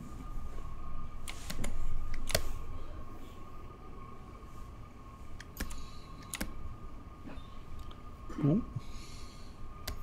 Shloop. There we go. Yeah. And now we just get this kind of in line with that. Gesundheit. All right, so now split to similar parts.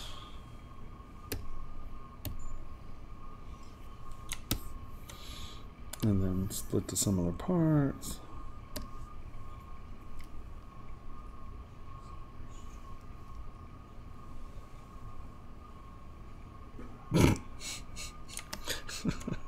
Nice. Okay, so now we have prongs, we have cutters, and we have stones. So we're going to create a new curved brush that works, that has the stones for rendering, the prongs for rendering, stones for cutting. Right. So what we do here is we only really need, let's get one of these, auto group. Let's look at our grouping. We're going to take you, we're going to move you over here, split masked points. Boop. We got you, boom, drag you over here, split masked points. We got you. Are all of these, man, these are crappy meshes, that's funny. These are really old. And we will split mask points. Now we have, where am I? So we have this guy. We have this guy. I'm gonna move it up. This guy. Alright, so now we just need these three guys to begin with. Center, move home. Center, move home. Center, move home. Now we know we're center. Alright, let's go ahead and remesh these guys because this mesh is ugly. And I'm just gonna give them more than enough. There we go. That mesh is a little better. And now, man, those are squirrely.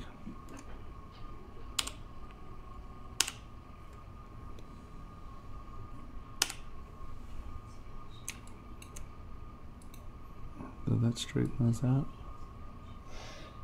Nope. Yeah, you know what? Woo, what'd I just do? There we go. Like, yeah. Okay, let's do this. Let's make sure that all of these are the same. Hide part.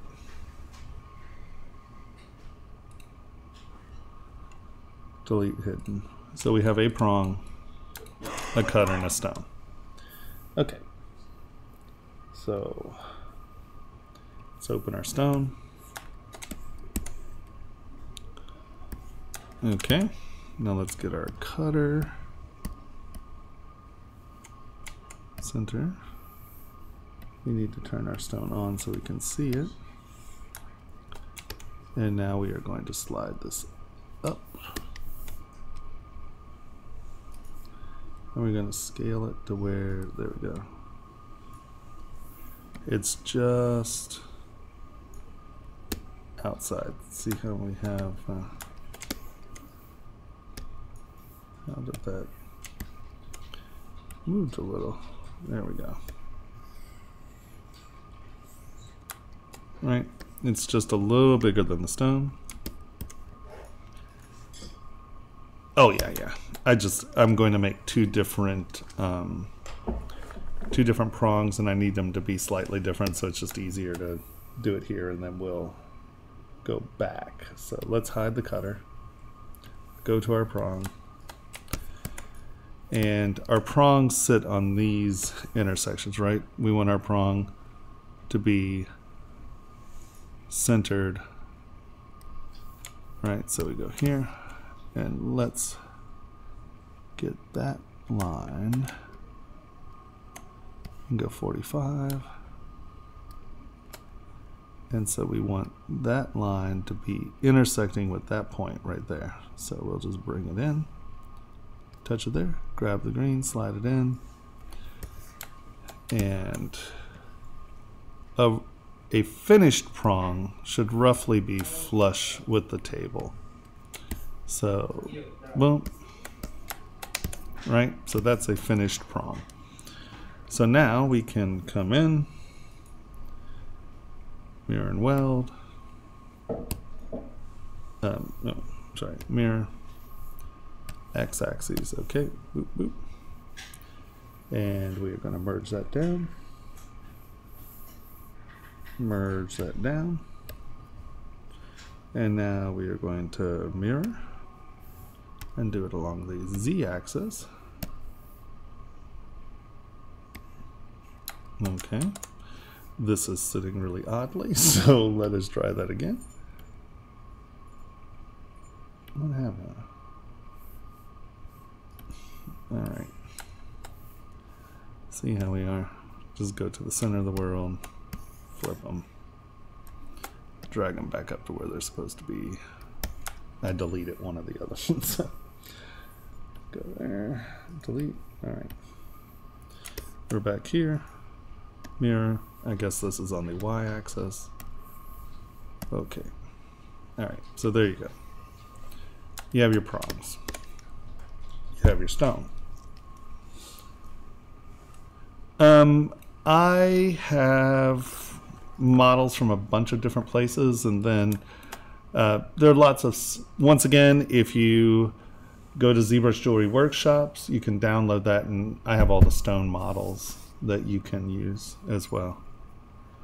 I made them, gathered them.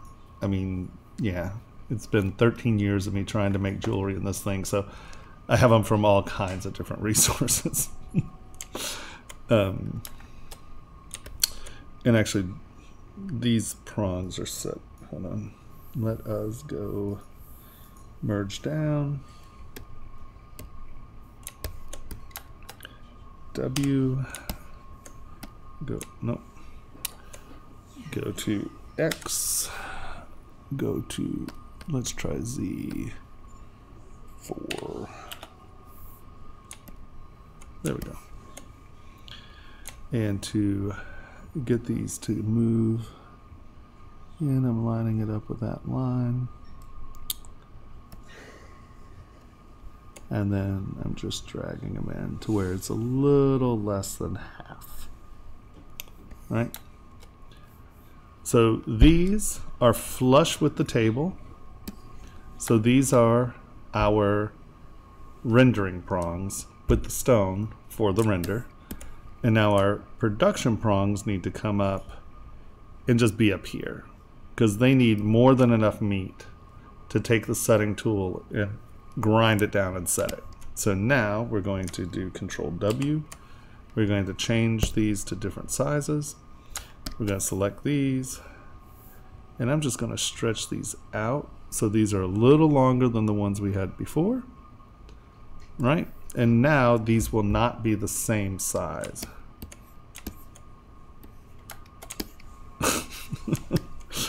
I have not, but I hear I might have opportunities soon to make one.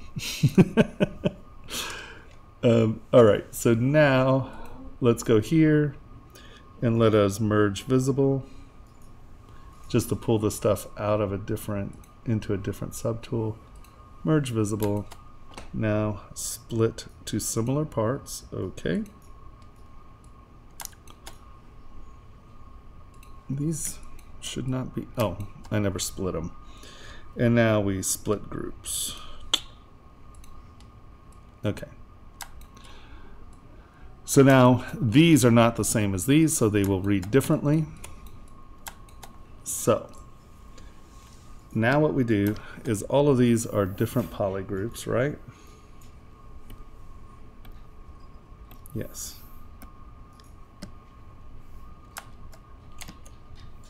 We want to make sure this cutter is actually W. See that edge right there? We want to make sure that that is actually cutting.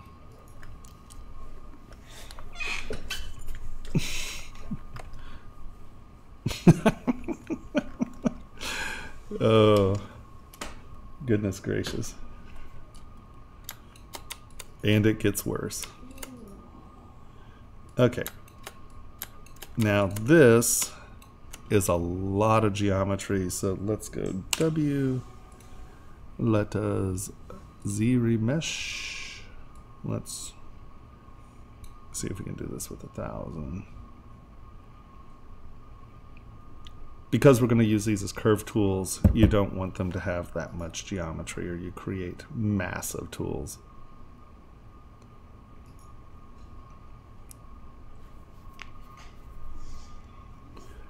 Okay. Close enough to cut with. All right. So now we have our stone cutter, which is what we're looking at.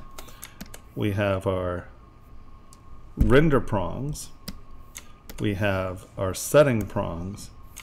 And we have our gemstone, which is for rendering. I think a growth, because usually you can scrub those off. All right, so now we merge all these together. Merge down, merge down, merge down. So now they're all in this one tool, right? So now we do Control W and oops. Control W, make them all the same color. Control, drag this up so they're just barely touching. Do Control W and drag. Ooh. There we go. Control W, get your spacing. Now you'll notice that my prongs are a little weird, but we're not worrying about that right now. So now what our problem is with the last one, right? Remember how it did 3 and then it had the weird double. So now we just come here.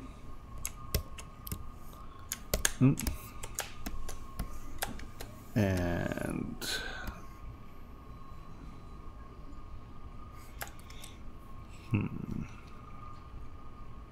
actually these are set with single prongs, aren't they? We need one sec.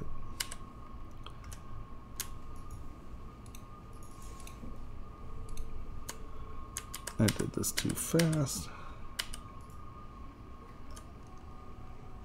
And now we go. We flip it real quick. Control W. Now we have different polygons, right? Everybody is set up. Come on. That's not what we're looking for. There we go. There. And now, let's scoot that back so they're actually a little closer. Like I said, my prongs are a little screwy, but that's okay. And we need to come in here.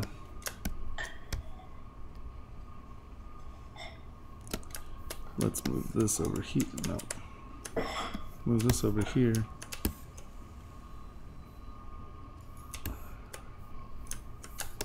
Let's give these space for a second. We still need to auto group this one real quick. Auto group.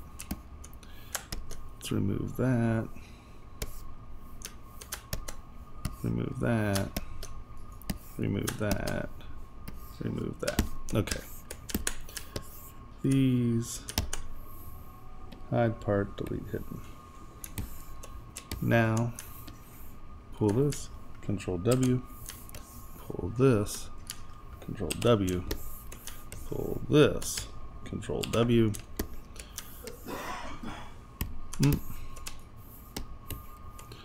Move this, consistent spacing.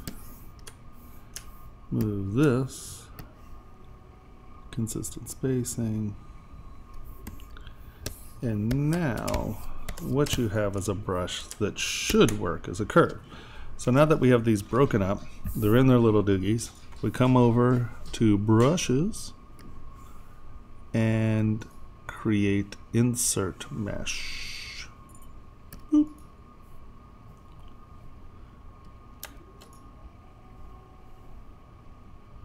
Create a new. Okay, so now we have all those parts. It had to be 3 different to register as the curve mode. Let's append a ball or something in here. Star W polysphere. Make it bigger.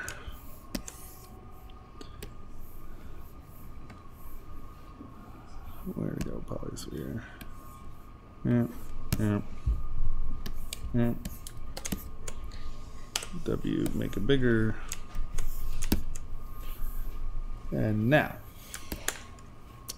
we go Q. We come over here to our brush. We come down here to curve. Curve mode on. Our brush is on. This should work. We need a bigger brush. Okay. So our spacing's pretty good. You can see that it bends out a little here. You can deal with all of that in the spacing, but all right. There's that. So now let us work on our depth. Whoop. Touch a dot. No. I think we need to come down just a touch more. Okay. So now we've set out our brush, right? We've done our thing. We've tapped. It's there. So now what's happened? We come in, we grab this brush. Nope. We come in and we go split to similar parts.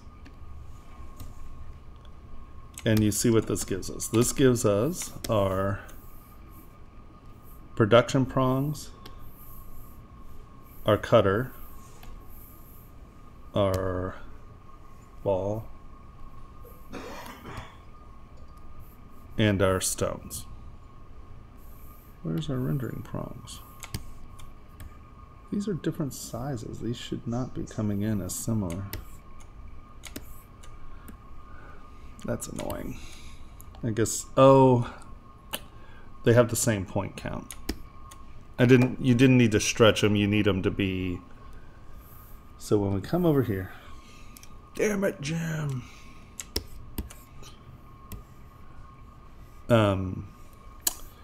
Because these were the same point count, I needed to come in. Hold on, let's go back to here.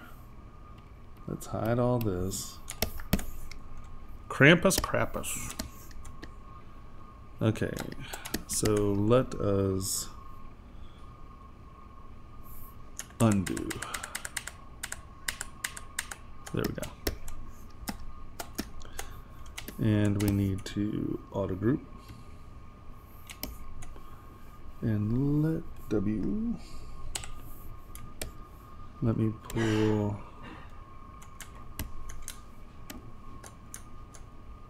you down. Pull you down. Pull you down. Pull you down. Pull you down. Pull you down. Pull you down. Pull you down. Pull you down. Pull you down. All right. So why that didn't work was because when you split to similar meshes, it was looking at the mesh count. So if I come in here and we take one of these, we're going to make you our master part, and I'm just going to take ZModeler and just grab a bunch of these. I don't even care if it makes anything. We're just going to grab these, we're going to stretch this out. So now this has a different mesh count than this, right? We're going to grab you. Nope. Auto group, grab you. W, move you up from everybody else. Okay, so now we can take these guys, split mask points,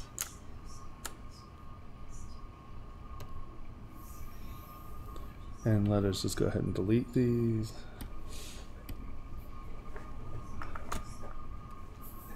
And we have our little guy here. W.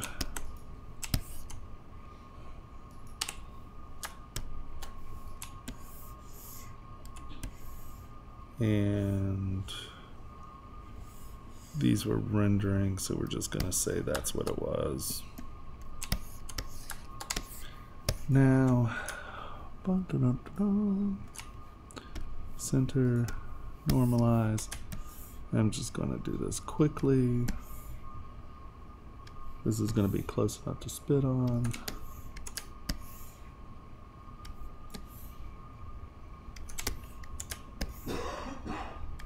So these are obviously not going to be perfect, but close enough.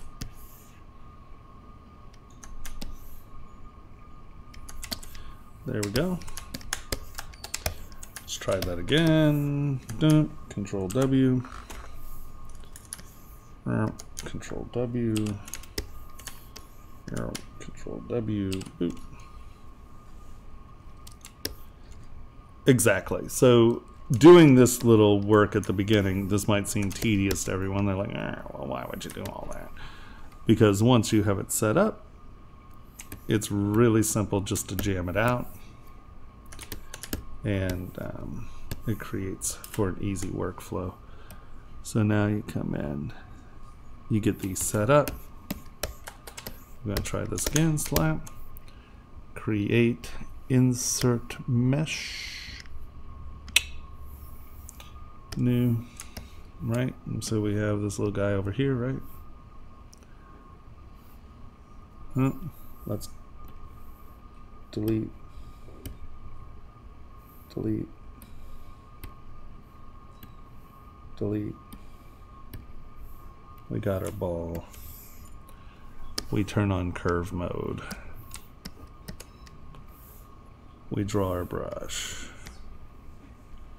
This brush is not the right depth. We bring it in. I believe it came out just a little under. Touch the dot.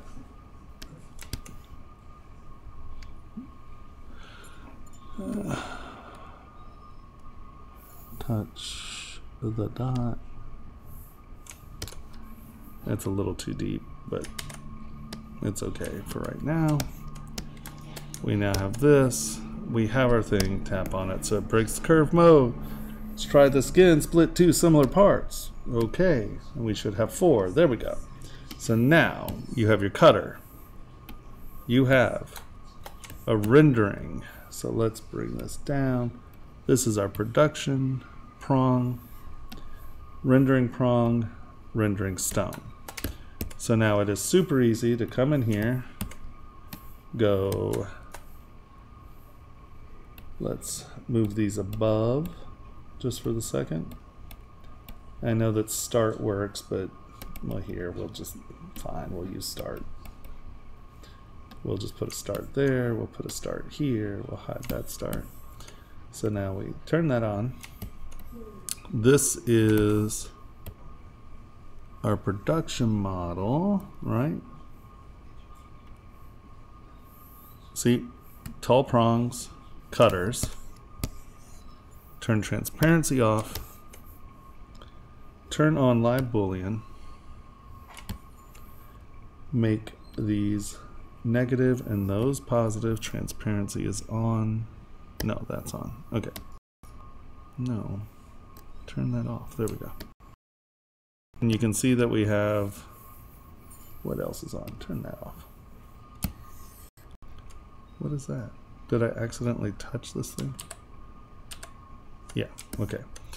So you can see we have our cutters and our prongs set. All you do is make Boolean mesh. Boom. Come back in here. Our unified mesh.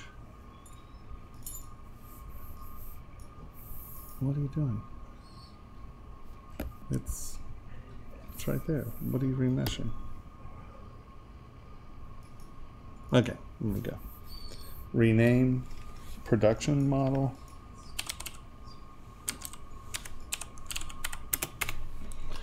And then we come right back to our part. we grab this guy and knock him down 2 places. Turn those off. Turn that start off. Turn these on. Oof. Those are a little low.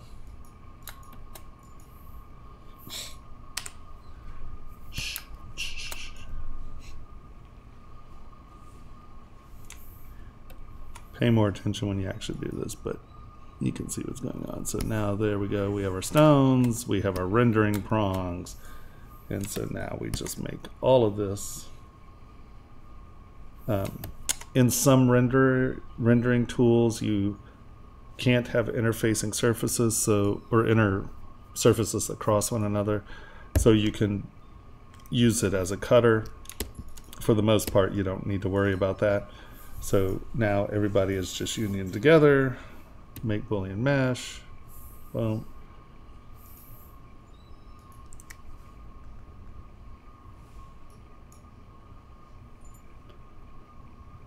And it's coming. Yeah. Because a production model, if you're doing stones for rendering, your production model, the prongs are way too tall. So if you're rendering, you have to have the prongs as if they have been pushed down, right? So why didn't that work? Where's my Boolean mesh? Make transparency off, everybody's off. Additive, right? Okay.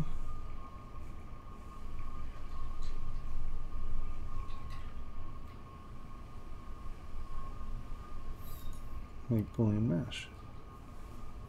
All right. Oh, it was there.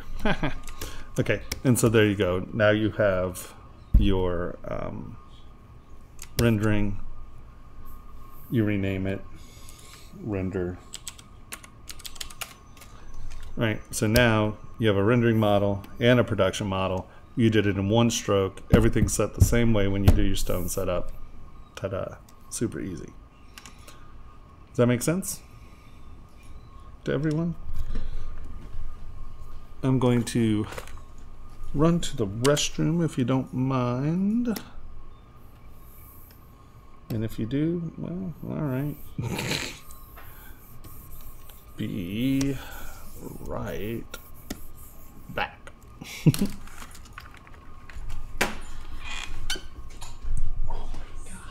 I really crippled myself. You need to stretch in between.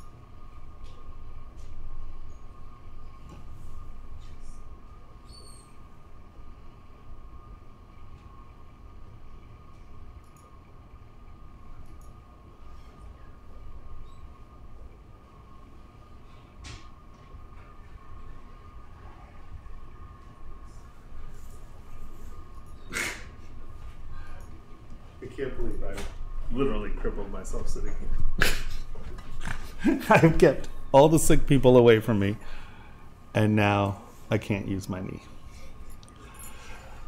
Okay, wow, look, everyone held on. The cutter is just a touch bigger than the stone. Just a touch. Just so it's covering the stone, because I mean, with shrinkages and stuff, it's going to wind up fine. But you have to remember that a stone setter is going to go into this and bore that seed anyway. Very, very few people use your parts. Okay, it is getting there. So, is it almost 10:30? Yeah.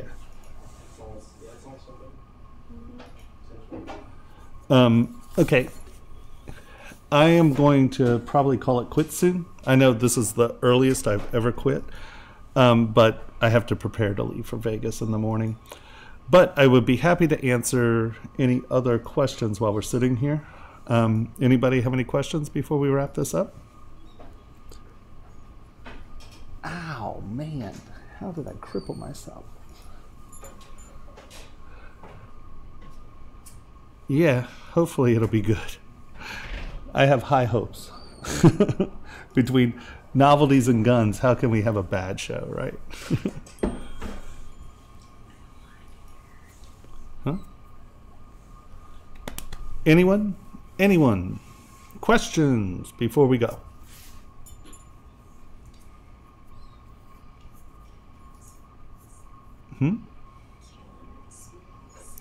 I've killed myself. It's ridiculous. I don't know.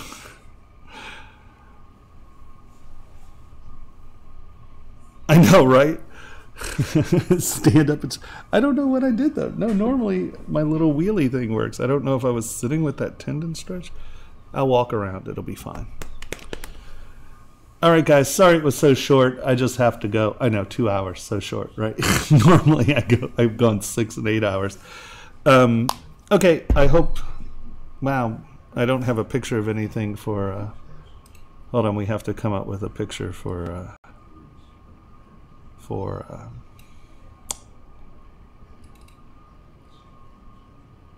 let's see, what are we going to leave as a picture for rendering? Here, we'll leave one of these guys. I think I'd do a quick rendering for Kyle, so I have something to put on my little thing. Here, let's do this guy. Auto groups.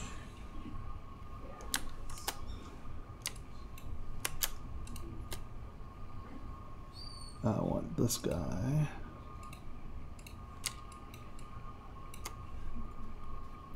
External renderer, external render, keyshot, BPR.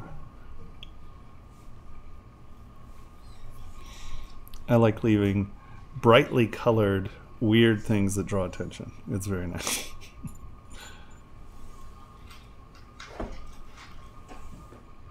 Alrighty. Ow, man. I cannot believe I actually crippled myself sitting here.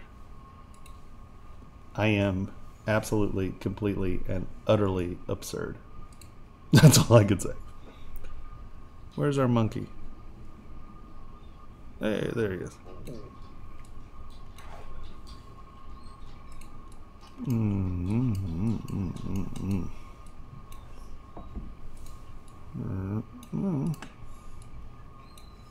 Why is he not in the center of the world? Oh, because he's not in the center of the world. That's really annoying. Okay, we need to make our world a little bigger. Environment. Settings, size, let's make that 300, height, ground size big,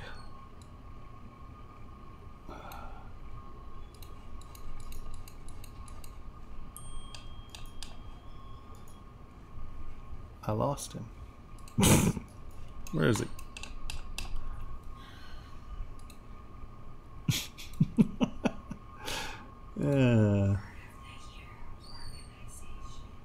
No, I mean I literally lost him on the page. Organization wouldn't help that. Where is the camera? There we go. Standard views. Front. Alright, let's try standard view back.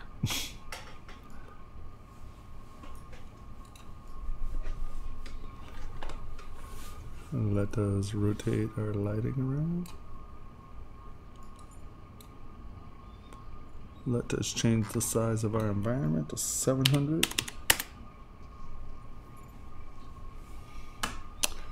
Let us change our material. Nope. Nope. Nope. No, I know. Everyone just needs to laugh at me and my rendering skills here, right? Wow, that's pretty exciting.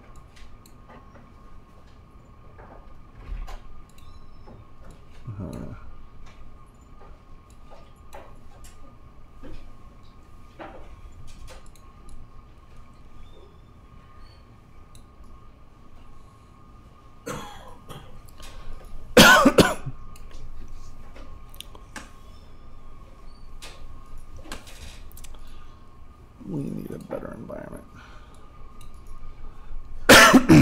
Nope, we need color, white.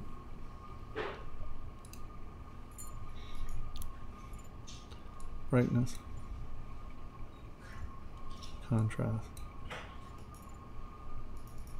brightness, brightness. Rotate that sucker around. Let's get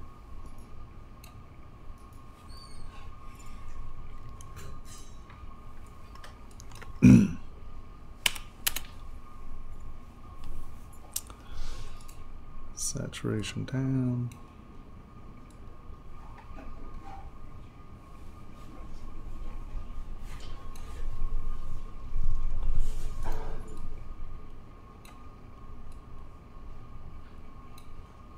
There we go, Kyle. Big weird gold monkey.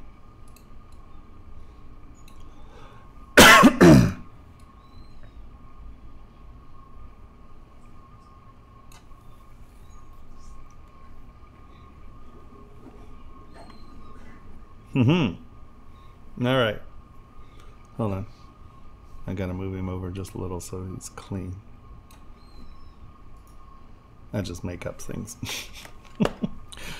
Okay, now Kyle has an image to put on my preview for next week. Oh, so next week I would like to try to do critiques. If you look here, no, over there, right about there, you can see upload ZTL files you would like critique to http://ZBrush.sh/TSW. There are only 3 models in there right now. So if you have anything you want me to look at, please load it up over the week. And yeah, there you go. I'm trying to figure out how to make that a little more visible. Hey, Harry, how are you doing? Meow, meow, brown cow. Harry just said hello. OG1 Kenobi says hello back. All right, I'm going to call it quits tonight because, like I said, we're going to Vegas tomorrow and I need to pack. Any last questions before I bail? No? Thanks, ZBrush, for letting me stream. If you don't have ZBrush, there's a free copy right over there. Download free copy of ZBrush. And thanks to everyone at ZBrush for allowing me to stream, and it's such a great group of people. Yeah, I never know what to say at these closings. So have a good one. And I will see you next week. Please upload models if you want me to look at them. All right, stop streaming.